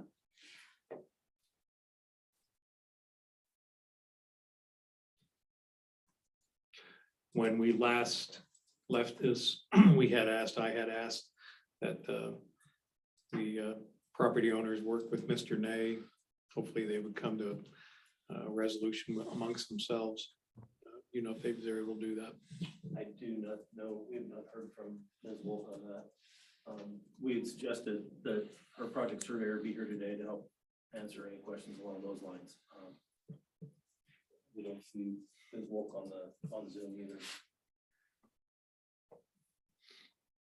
Carl, the public right of way and the private right of way that are reserved in the deeds, are they coterminous? Yes. Right, so in. Yeah, when this plat was created, they basically followed the same 60-foot and made it public instead of a private. So in either case, there appears that on the northern part of Wolf's property, there is a portion that there's no easement prior to, is it Nay or I don't know what his name is. Yeah, correct. Okay, so in either case, there's a portion there that appears that it's not covered by an easement or a public right of way or anything like that. Correct, about 3.5 feet.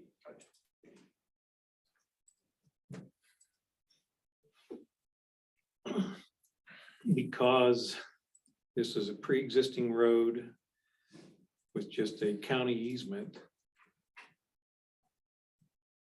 on a private road essentially for a short segment. The fact that there is not a maintenance agreement among private landowners, we're not creating a subdivision here. No, sir. The subdivision was created, that's when the public right And it was was created created, with- everything else was already private road at that time. And it was created without that road use agreement, That's correct. a road maintenance agreement. Right. I just don't want to, if we approve this, I don't want to set a precedence. Understand. Commissioners, other questions? Any landowners present with here? Would you like to comment on it? I am. I'm part of the Nay property. And you are? Michaela Nay. I'm James's wife. Go ahead. So there has been no contact from any of the neighbors to make a maintenance agreement at all. And then I understand that this gives access from A60, which is Long Gulch Road, all the way to the end of Slide Down Road. Is that correct? Well, Slide Down Road goes from Long Gulch Road all the way to the end, but the easements are basically sequential for allowing access to get to the parcel from Long Gulch. That's the way Saddle Mountain Ranches had set them up in the deeds. And it's just for the landowners along that road. Correct, yes. Okay. Did you hear that, Ms. Nag? I did. Okay. Anybody else want to comment? Come up here and state your name and into the microphone.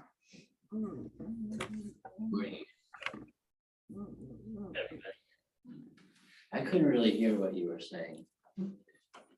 I've lived up there for 35 years. Could you identify yourself, sir? Oh, I'm sorry, Pat, B-U-H-R. Okay, I've lived up there for 35 years. Years ago, we put a gate up so people couldn't get up there. Every single place up there has been robbed. But when we had the gate up, nobody got robbed. Okay, well, let's talk about the road, okay? Okay, on the road, it's private property on both sides of the section you're talking about. And the days they can get to their property by going up on their own property instead of going across 4 different people's places. And I can't go to the ranch south of me and say, give me a key to your gate because it's easier to get to my. Okay, well, let's 40 talk acres. about the road.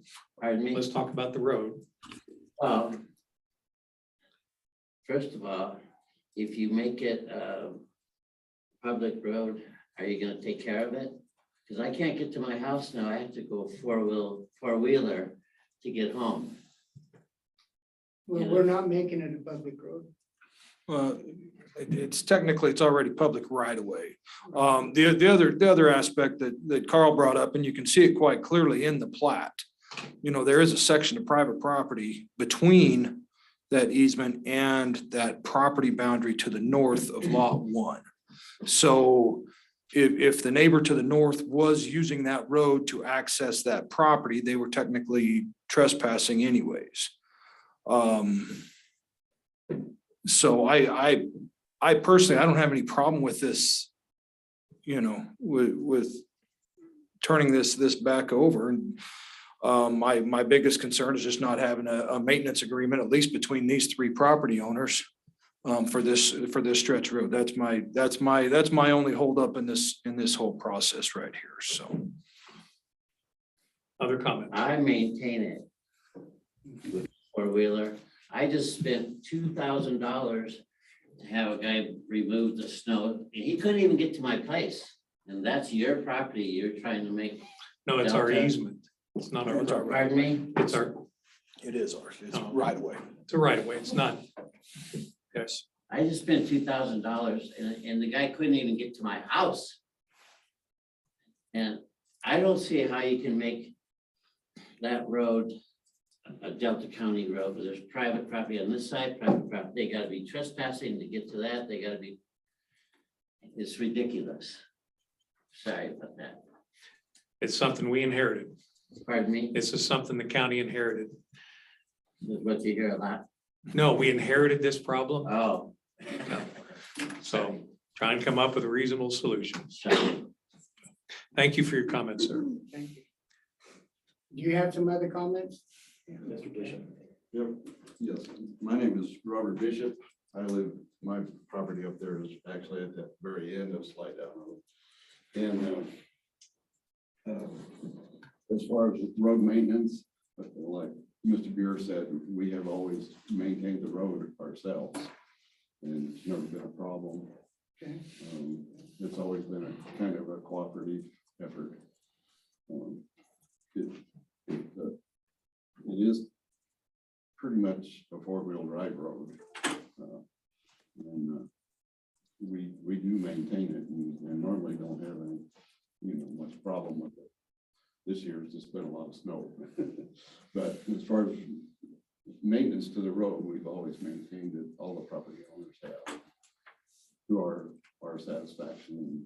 And it's never been a problem in access. For everyone. It's, and I'm sure it's not a problem now, sir. The problem is, you know, any one of you folks could sell and go someplace else and a new neighbor comes along and then it is a problem.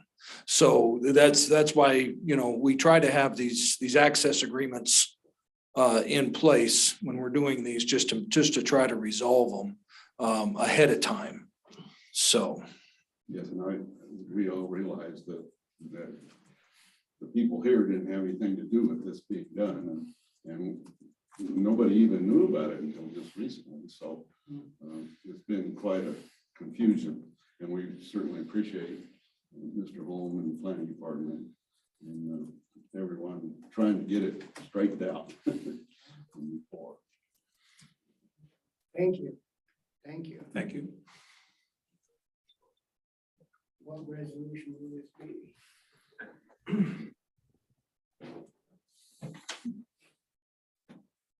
Thinking this through, gentlemen, whatever we decide to do here, it would be,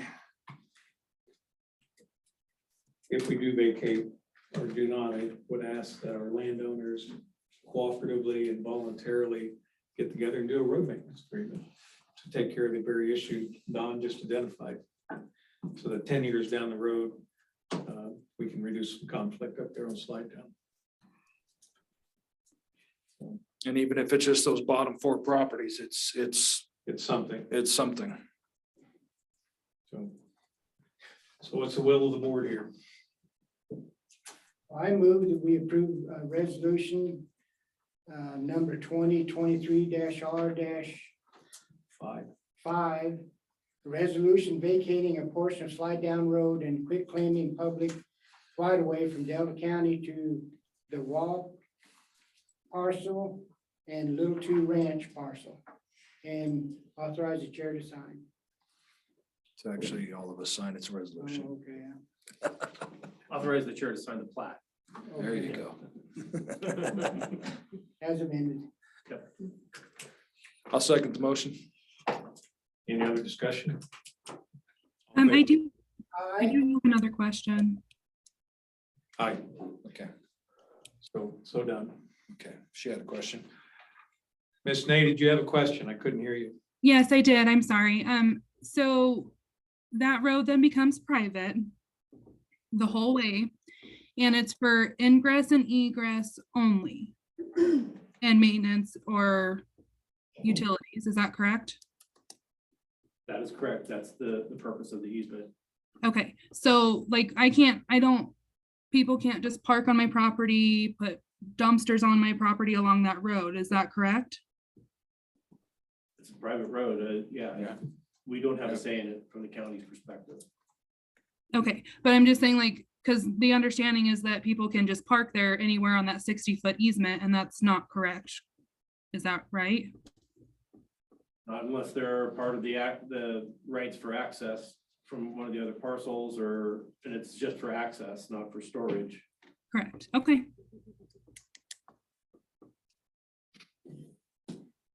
Very good. Could I make a comment on that? Quickly, Okay.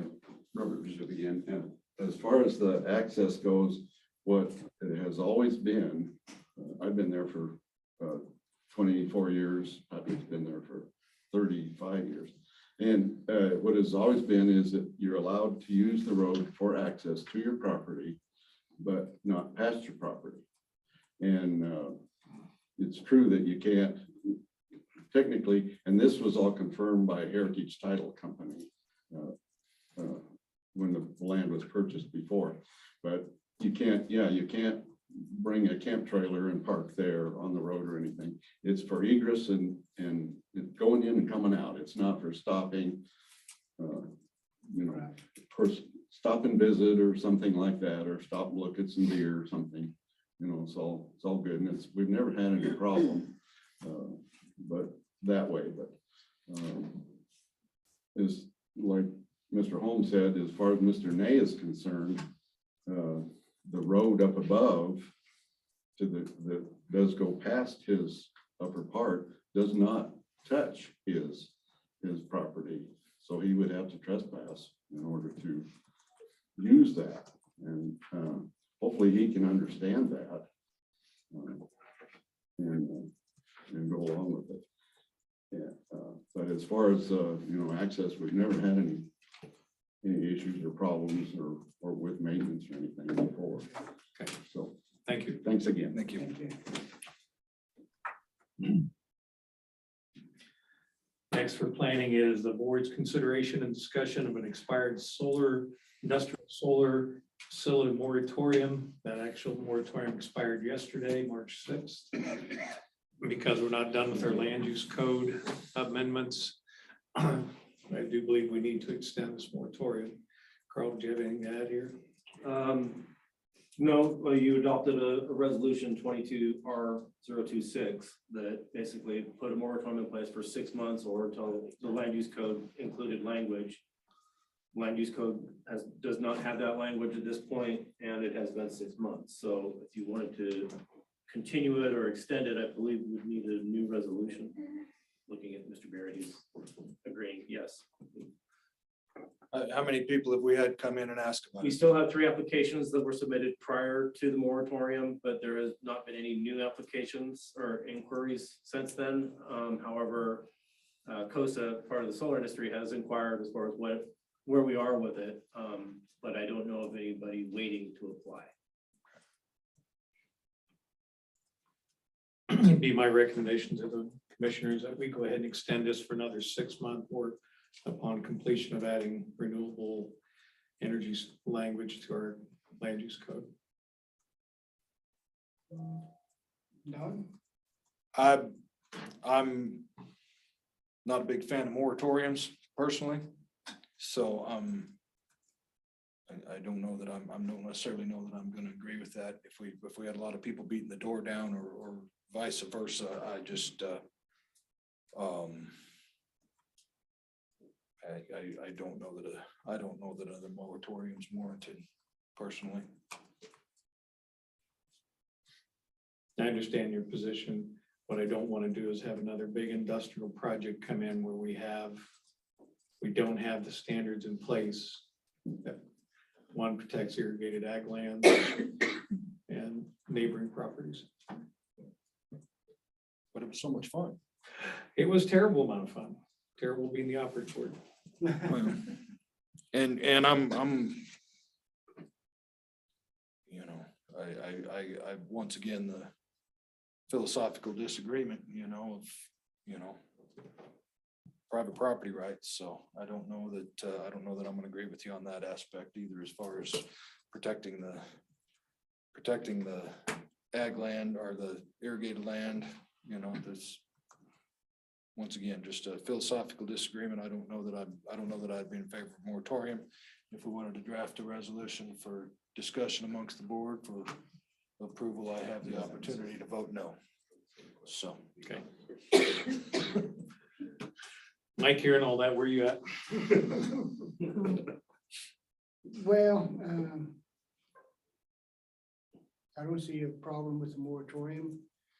6 months, there again, having another big industrial company come in and wanting to do something when we don't have the land use code addresses it as fully as I would like anyway.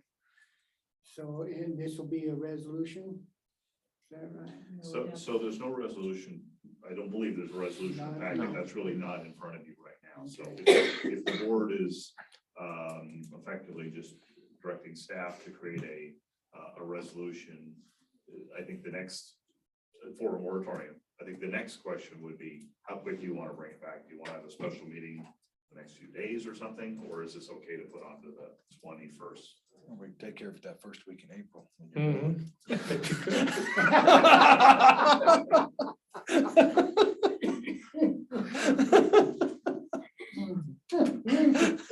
So it's up to the board if you'd like to bring this back. If it's okay with fellow commissioners, I would ask staff to develop that resolution and bring it forward on March 21st at our regular meeting. That'll be fine. Fine. Okay. Thank you. Mr. Holmes, anything else today? That's it for me. Thank you. Thank you.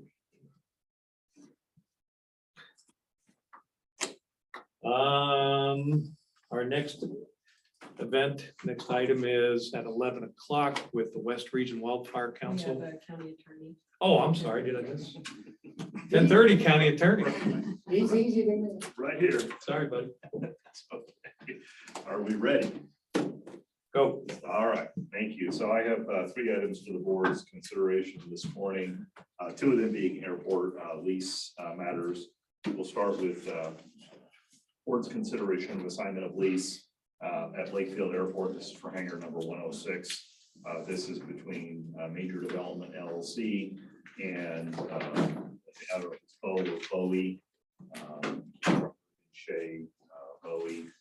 I say pretty straightforward stuff. And you have a form of assignment in your packet, and I have an original here. So I would recommend the board approve the assignment of lease for hangar 106 at Lakefield. Questions for Mr. Bear? I'll move that the board authorize assignment of ground lease at Blakefield, hangar 106 from Major Development LLC to Bowie. Authorize the chairman to sign. I second that. Discussion, all in favor, aye? Aye. Aye. Aye.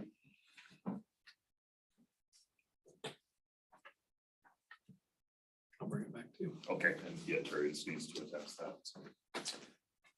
All right, thank you. The second item I have is similar, but this is in regard to North Fork Valley Airport Hangar 225.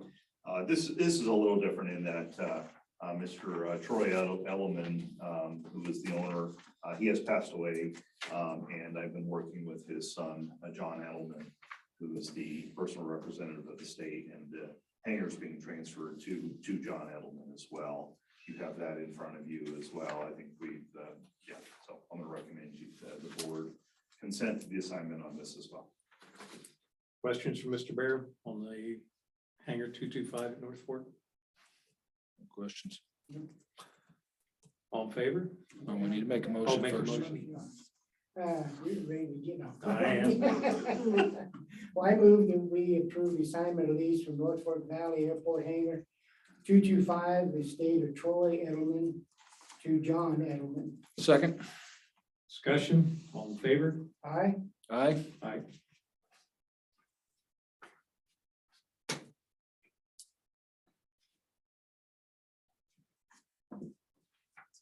Okay, lastly, I have board's consideration of a resolution authorizing the sale and for the county attorney to sign closing documents for real property located at 540 West 4th Street, Delta, Colorado. You do have a form of resolution. This is the work release building, West 4th Street. You have a form of resolution authorizing the transaction, authorizing the chair to sign the contract, and then authorizing the county attorney to sign any additional documents, including closing documents and that sort of thing. You have a form, you have the contract to buy and sell real estate also as part of that, as an attachment, part of that resolution. Any questions for Mr. Bear? I think we've been through this one. And the check's good. Well, we don't know yet. Okay. We're not yet closing. This is just the beginning. And this will be number 6. Number 6. I move that we approve resolution Board of County Commissioners, this County of Delta, State of Colorado, resolution number 2023-R-6. Resolution authorizing sale and for the county attorney to sign closing documents for real property located at 540 West 4th Street in Delta. Second the motion. Discussion, all in favor? Aye. Aye. Aye.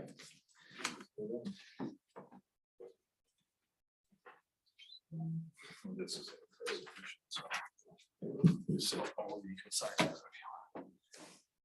So that brings us to the end of the county attorney issues. John, anything else for us? That's all I have for today. Thank you.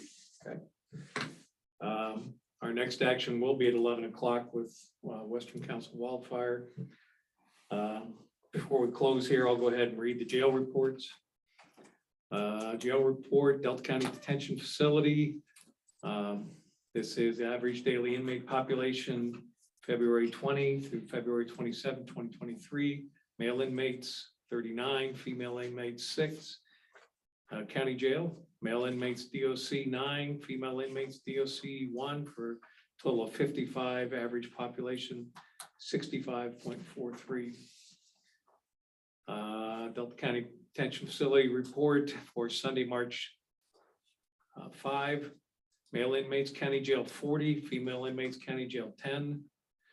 Male inmates DOC 9, female inmates DOC 1, total 60. Average population for the week February 26th through March 5 was 68.87.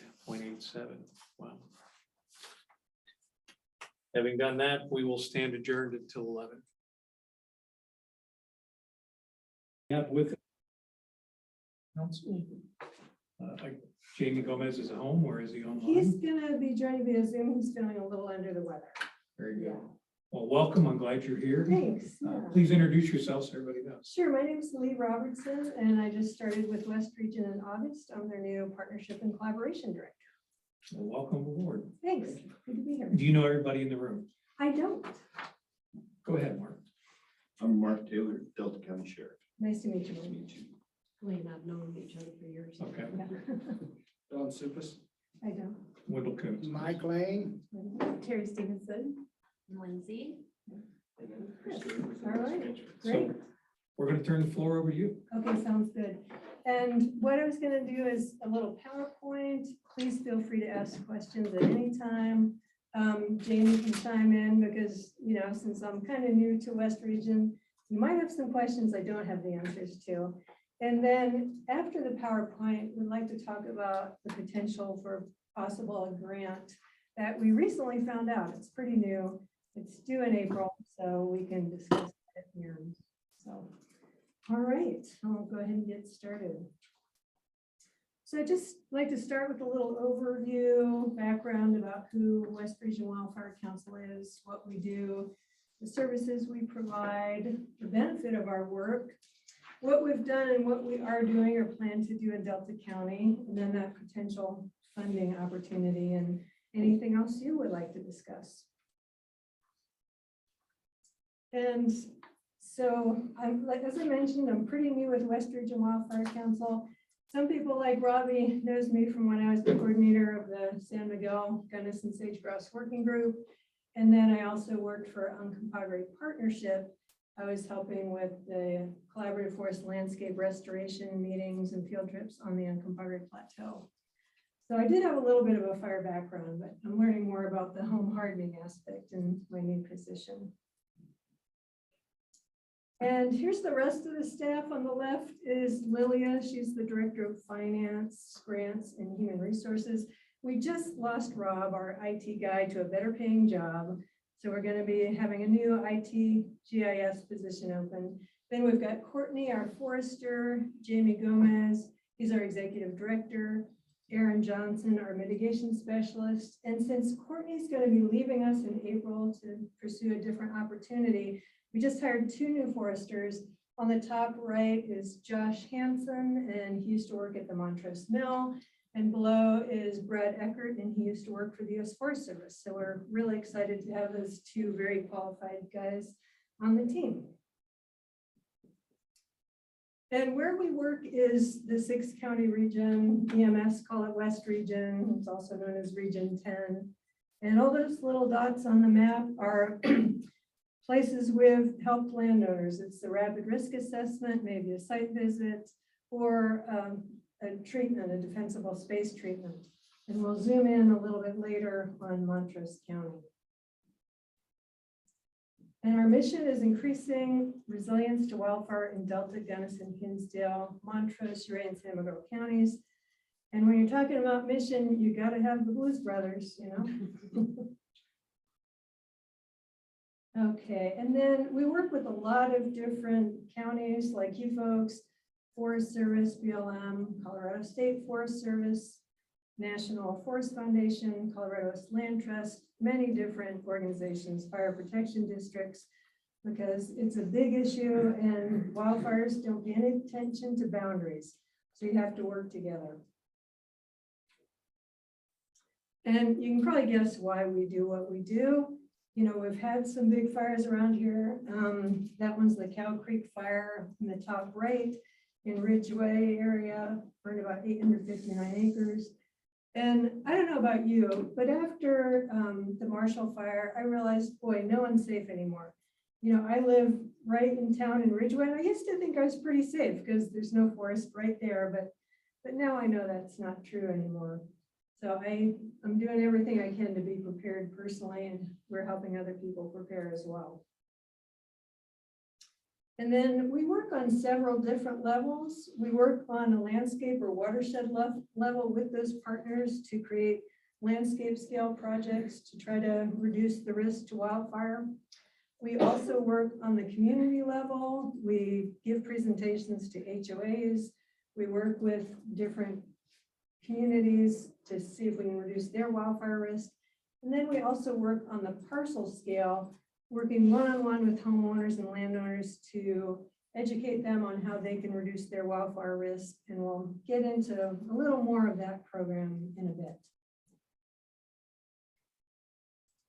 So on that parcel scale, not parcel scale, landscape scale, we are doing a lot of collaboration. This is a photograph here of a project on Log Hill Mesa.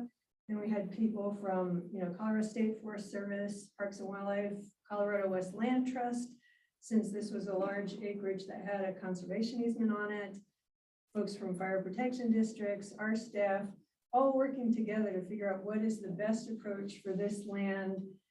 In addition to reducing wildfire risk, also helping benefit wildlife and making it a healthier forest. And to give you a little bit better idea of, some of those projects, I have just a list of some. One that we're doing in Delta County is the Grand Mesa Watershed Resiliency Partnership that was started by the U.S. Forest Service back in the fall. They're getting together different partners to figure out what we can do around the Grand Mesa. And I'm on the Cedar Edge core team, so we're meeting, figure out exactly what we need to protect, things like water infrastructure, homes, other values at risk. And we've got other projects going on in other communities throughout our 6-region area. And we only have a video on one of them, and that's the Yucca Drive Community Fuel Break and Forest Resilience Project, which is on Log Hill Mesa, north of Ridgeway.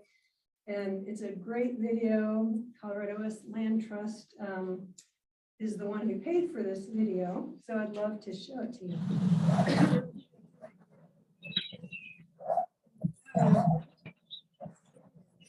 In 2020.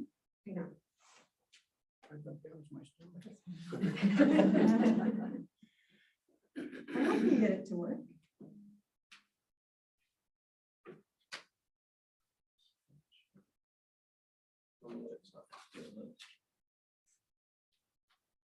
I could also go to our YouTube site or show it from there, or show it from my hard drive, if that's easier.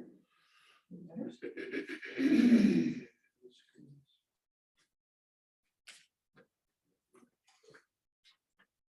I wonder if it's because I had the presentation online and I downloaded it to have it safer. Maybe that's Did you it. say you're going to? Should I just show it from here? Tickets for the Delta High School speech and debate. It's like you're on, Mike. I'm iffy tonight. Should I just? I'm iffy tonight. Okay. Sorry about that. We're gonna try Plan B. Didn't want to. I don't either. Just try it. It should be on the hard drive.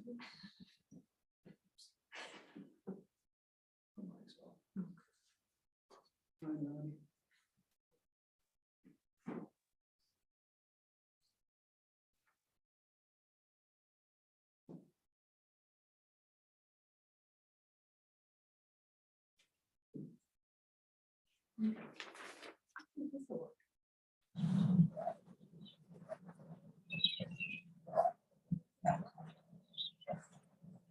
In 2020, we had our 3 largest wildfires in Colorado state history in terms of acres burned.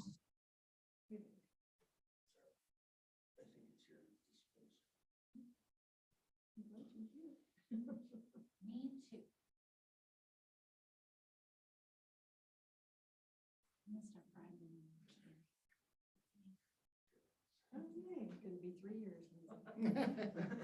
20 of the largest wildfires in state history have happened in the last 20 years.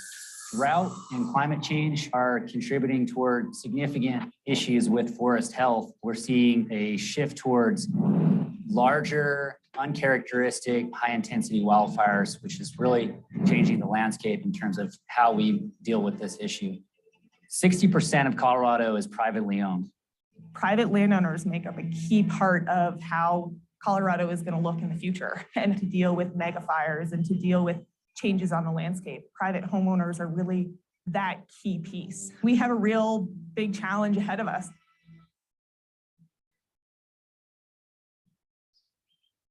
We are on a piece of property on Log Hill Mesa that is a total of 141 acres in southwestern Colorado, owned by myself and my cousin. My aunt and uncle purchased this property in 1970. Aunt Marion said, "I'd really like to figure out a way to keep that rim up there from being developed."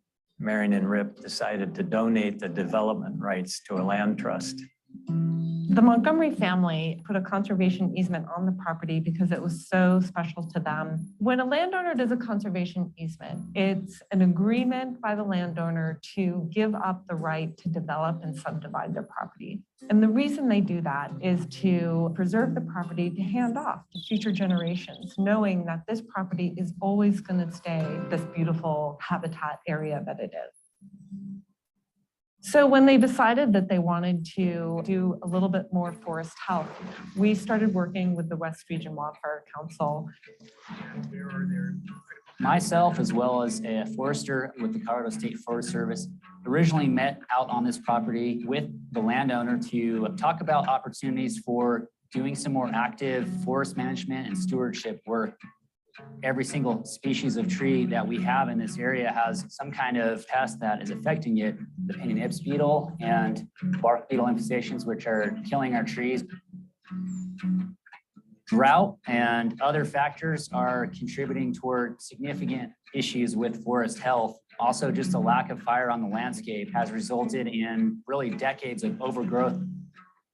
We've seen the evidence of lightning strikes along the rim and understand that that is a source of fire. The Colorado West Land Trust became interested in fire mitigation.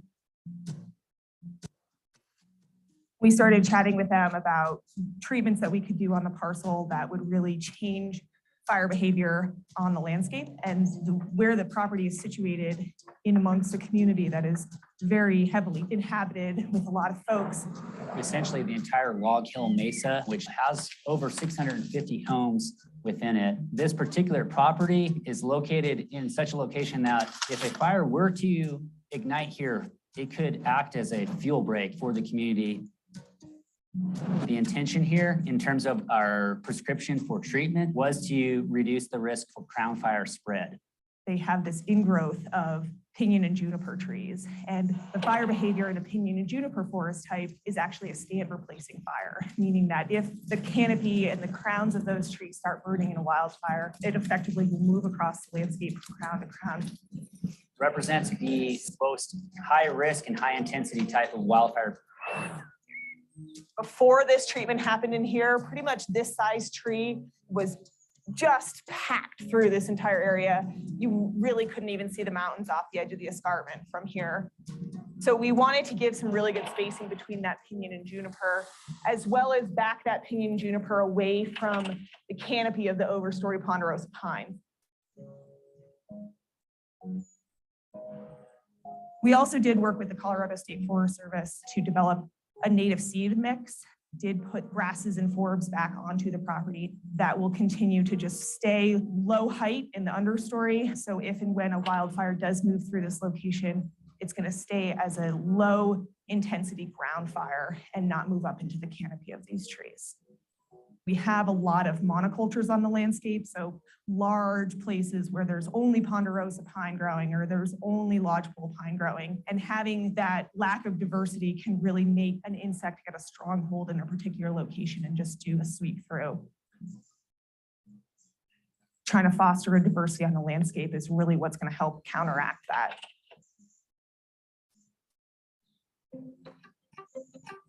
A lot of homeowners want to own property because they enjoy wildlife. When we were designing the prescriptions on this property, we actually engaged with biologists and botanists, foresters, and they were able to provide their input on making sure that we didn't have negative consequences. Again, the outcome is the reduction, the minimization of catastrophic wildfire, but it also promotes wildlife corridors, healthy watersheds, and protection of the natural resources in general. Our homes and our properties are our sanctuaries and oftentimes our most valuable investment. I spent a lot of time talking to landowners, convincing them that they're going to entrust in me cutting trees down on their property. It feels very personal to have somebody else come in and tell them what to do, even if they intellectually or even emotionally understand the risk that they're living in. With the West Region Wildfire Council, we manage a vegetation management cost share program. That program provides a cost share incentive to have fuels reduction work happen. We amass grants and agreements from all over the place to try and help support this work financially.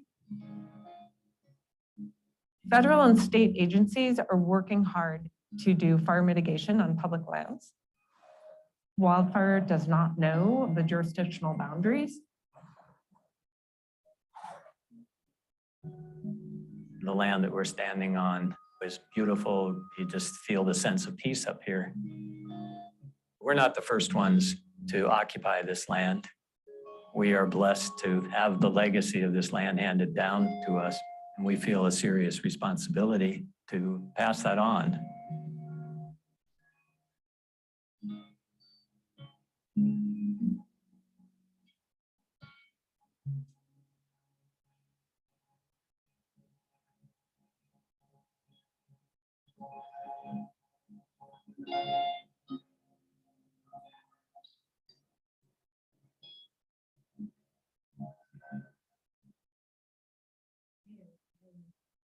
Get my presentation back up. So that gives you an idea of the kind of work we do. I'll just find out where we were. Okay, that's right there. Yeah, it worked, wonderful. All right, so that's one example of a larger scale project, the community fuel break. I'd like to talk a little bit about that Grand Mesa Watershed Resiliency Partnership. As I said, we're working in the Sea Ridge area. So the forest is looking for projects ideally within about 2 miles of the forest boundary. They're willing to go a little bit further.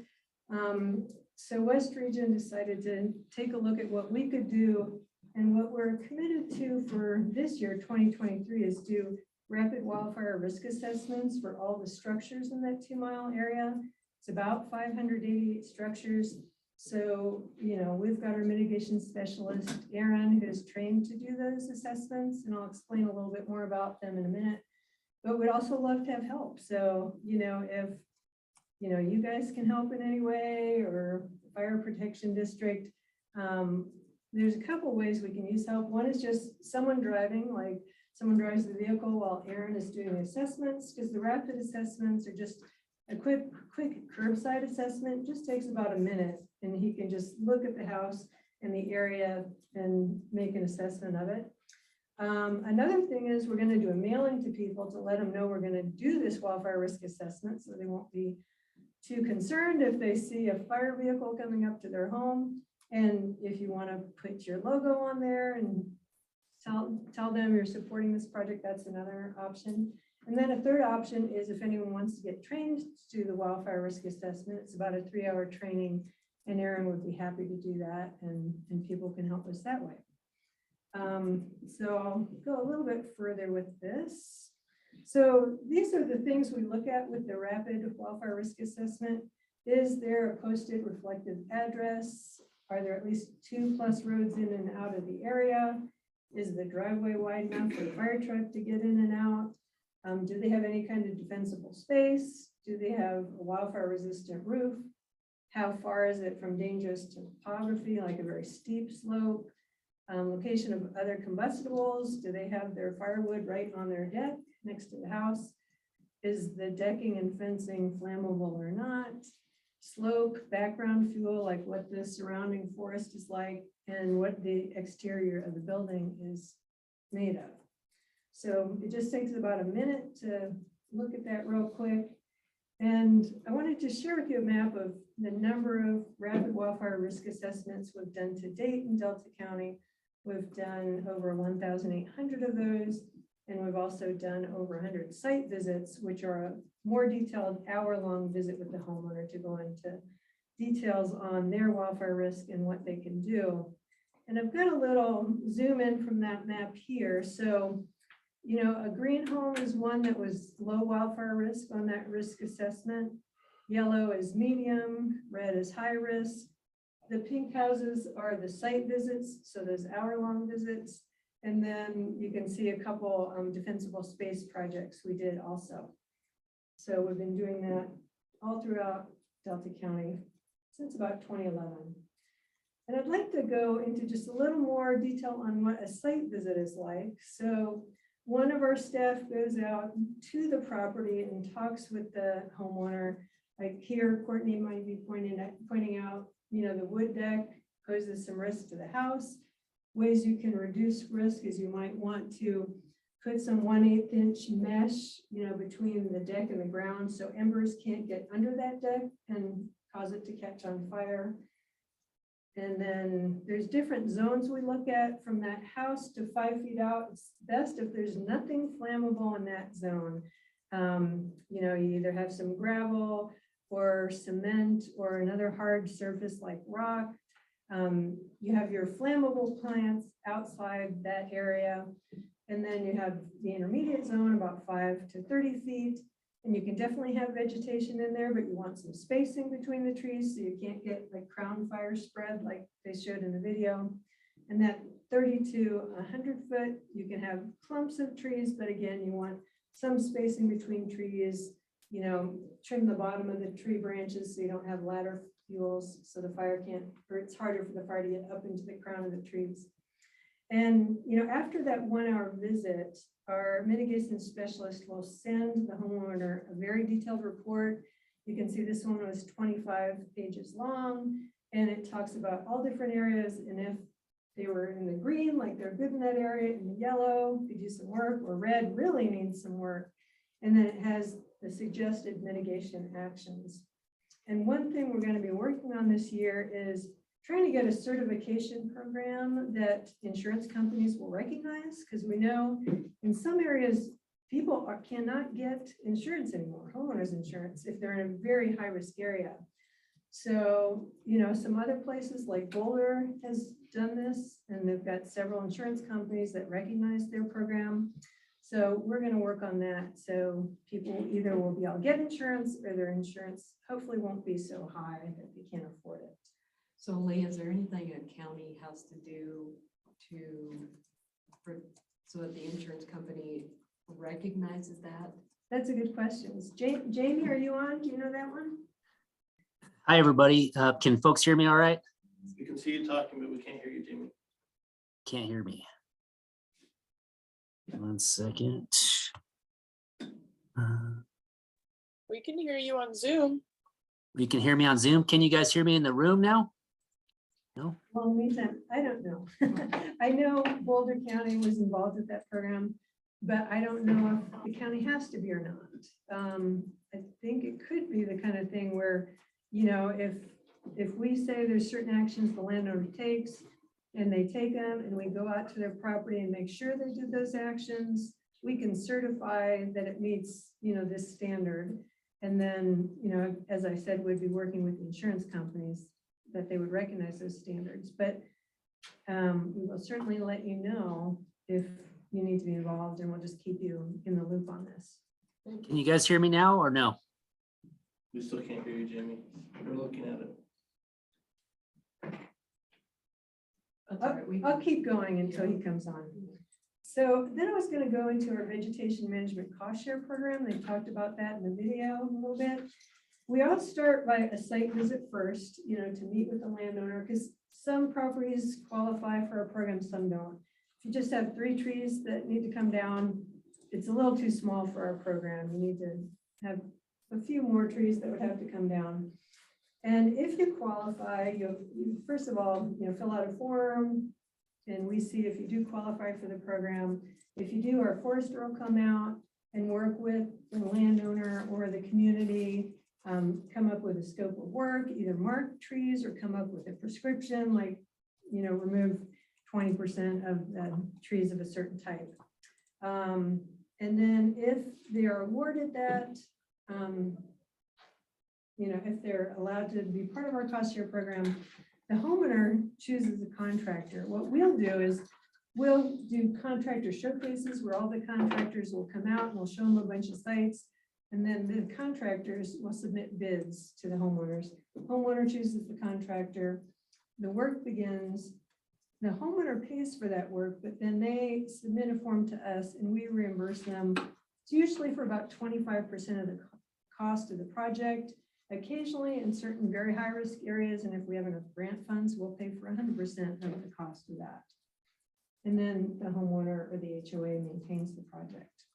And here's a few slides of before and after. So the first, you can see the trees were pretty close to the road. If those trees were on fire, that would make it dangerous for people to get out or fire trucks to get in. So we improved the ingress and egress. And then the bottom one, you can see that the fuels were very thick, so thinned that out, so there's less chance of such a severe wildfire in that area. And here's a couple more. Before and after defensible space project. So there isn't quite that continuity of fuels, so it's harder for a big fire to spread across the land. And that's at the cost of the homeowner? Well, usually we pay about 75% of the cost through grants and money that is from folks like Delta County. We greatly appreciate that. And the landowner usually pays about 25%. But like I said, occasionally we can pay 100% if it's in a higher zone and we have grant money, that kind of thing. So to date, since about 2011, we've completed 359 acres of hazardous fuels reduction projects in Delta County that were coordinated by West Region Wildfire Council. And so here's an example of how the funding often works. Let's say it's about a $10,000 project in total. We might have, $5,000 in federal funding from Forest Service or BLM we can put towards it. Maybe another $2,500 from state or county funding. Landowner contributes about $2,500, and that comes up with the total cost of about $10,000. And we're hoping to start an equity and inclusion program because right now we usually have a minimum of 25% of the cost required that the homeowner pays. But not everyone can afford that 25% match. And it would be nice to have everyone to be able to create defensible space. Because, the more people who do that, the less chance you're going to have a big fire coming through an area. So we would like to be able to help homeowners who can't afford that 25%. So that's the project we're going to be working on, is trying to, get some grants and other funding sources to help pay that for folks who can't afford the 25% match. And then some other projects, we are working with Colorado West Land Trust in Delta County. We're providing information to them that they can share with landowners they've worked with in the county, encouraging wildfire mitigation. And then wanted to throw in this one quote we had from a very satisfied client of ours. They said, the entire process for partnering with West Region Wildfire Council far exceeded my expectations. They are truly by your side for the entire project and post-project if you choose to reseed the area. More than anything, I feel our property has a true chance of surviving if a wildfire were to come to our mesa. I was able to financially afford the project with WRWC cost sharing program. I have a much better understanding of the value of fire mitigation and my responsibility as a community member. The reduction of sage and vegetation created a look of wow. A huge thank you to Courtney, Aaron, Dustin, and the team, CJ Simmers. So other things we do in addition to the vegetation management, we do education and outreach, the risk assessment, site visits, talking to homeowners, associations. We've got a website with lots of great information. We put information out on social media. We've got our annual report. We do an email newsletter. We do the video. And we also do programs to groups. So for example, this Thursday, Aaron and I are going to talk to 45 realtors in Delta County at Bill Heddles to talk to them about these kind of topics. And then as far as 2023 in the future, in the spring this year, we did seed a couple projects in Delta County for 10 acres. We do have 2 fuels projects that have been put out to bid and will be started in Delta County in 2023 for 11.8 acres. And people, any homeowner can sign up for a free site visit at any time. So we're expecting we'll have more folks sign up this spring for site visits. We'll also start taking new applications for the vegetation management program. So I'm sure we'll have more things going on in Delta County once those applications start rolling in. And we appreciate all the support you've given us in the past. The reason why we need support from counties is while state and federal grants cover a lot of our expenses, we need non-federal matching funds for just about every single grant we get if it's a federal grant. And a lot of those require 50% match. The other thing is in some areas, especially if it's really rocky, really steep, projects can cost as much as $5,000 an acre, which is a lot. You know, in the flat areas, it's much less, but you know, sometimes it's pretty expensive. Also, a lot of the grants don't pay for staff time for us to administer the projects, and that can take a lot of time. And we don't get enough donations to cover all those costs. So that's why we really appreciate the help from Delta County. And so far to date, the amount of money we've spent in Delta County since 2011 has been $136,740 for the cost share program. And so that's not including, you know, our time to go out and do site visits or rapid risk assessments, just the vegetation management. Homeowners have contributed over $89,000 and then an additional $52,000 in match. And then across the 6 county area, we've spent over $5 million and treated over 7,000 acres. And that's important because, you know, you want all the counties around you to be good too, because a fire could start in Montrose County and move into Delta County. So that's why it's important that we work over a large area. Again, we just really appreciate all of Delta County's support through the years. It's been invaluable. And next, I'd like to bring up that potential funding opportunity. Have you guys heard about that Colorado State Forest Service incentives for local government grant program? Just came out. Yeah, it kind of caught us by surprise. A lot of times we hear about this stuff ahead of time. For whatever reason, we didn't. So it's due April 5th. And the funding is intended to either match revenue raised by governments from a dedicated source, so like a mill levy, or to expand existing programs administered by the local government on a long-term basis.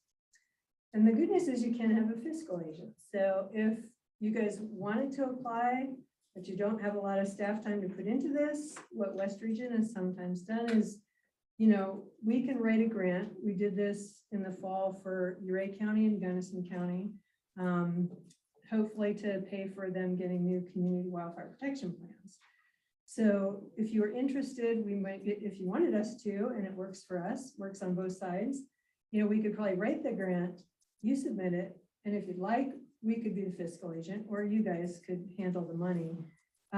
We did have a talk with Colorado State Forest Service just to try to be clear on that, because at first they were thinking, you know, West Region couldn't be a fiscal agent, but they said, no, we could if you would want us to. We could also be the ones who do the work if you want. And when we're talking to the Colorado State Forest Service, we're saying, in a way, we kind of have been doing the work for the counties. You know, the counties fund us. We go out and do the projects because the county doesn't have a forester or a mitigation specialist. And so they seem to get that. So I think we would have a chance of getting a grant if you're interested. And as some background, this spring, we submitted a grant, a furworm grant, and don't ask me what that acronym is, something like Forest and Wildfire and Mitigation. I don't remember it exactly. But it was for Delta County to do vegetation management, about 200 acres.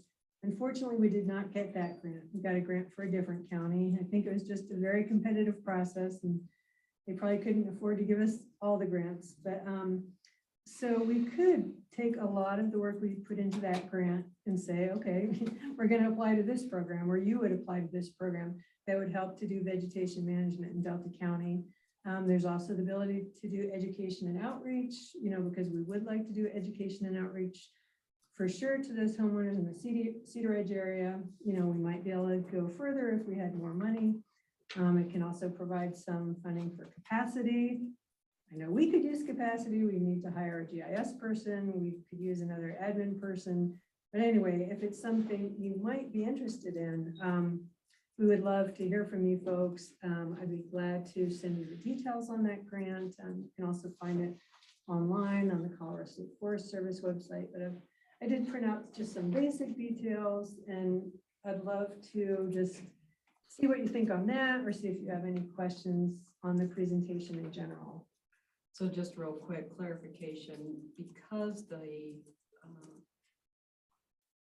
SRS funding is federal, does that take that source of funding off the table when it says dedicated revenue source?